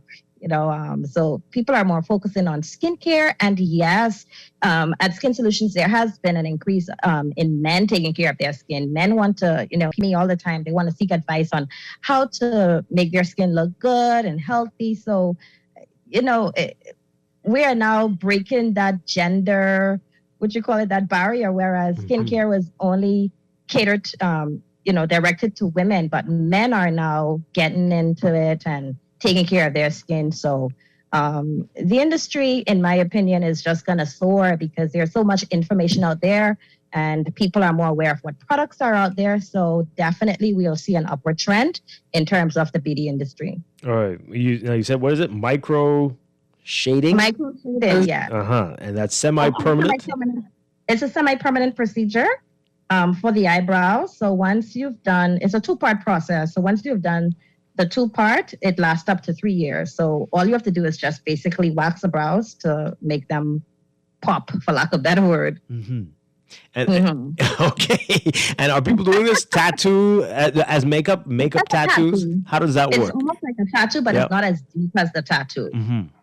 And yeah, so a lot of women are doing that now to make sure that their eyes are as beautiful as possible. Wow. Especially with, like I said, with the mask wearing, because that's all you see. The eyes have become a focal point now. Yeah, definitely. All right, so let's get back to that makeup and men thing now. Who is really doing that? We can't. Amazed. You will be amazed. I find that, remember, and this all goes back to the influence of social media. Everybody always wants to be ready for that one beautiful snap. So I think having great skin and be looking impeccable on the camera and on photos, people are always going to be interested in a great skincare routine. And I know men that wear a bit of powder, a bit of foundation, tinted moisturizer. I definitely think, I don't even know if I could call that a trend anymore because it's so normal now. I mean, well, remember, we do things here differently in the Bahamas, but guys are getting more and more interested in looking just as good, which I applaud them, Yeah? Okay. Yeah, it's a thing. I mean, and if you think about it from the standpoint of people having to be on TV, your favorite newscaster or actors, like they wear makeup. They have on a full face. Like it's obviously not going to be the same treatment as a woman because you want it to be as natural as possible, but they're wearing it, So well, that's a little different though, right? For the camera, you don't want that shine, that glow. But to go out just to be Instagram ready. I mean, you want to look good. Yeah, okay. Cody, is that what's happening, Cody? I know a few people that want to make sure that shine is down and that they may have that slight glow, that glow from within. So yeah, it is. And I can attest to that because I've done makeup for some of our media persons before to go on, some males. So I can attest to that. And it is a full face, as Gail said, as Priscilla said, it is a full face. But you won't really notice that because we have to make it look as natural as possible. But it's a thing over here, honey. Trust me. Wow. Well, hey, if you can make money off it, then there you go. Why not? Yeah. Why not? Yeah. So that's okay. So this industry seems like it is, as you said before, pandemic proof. It's got potential.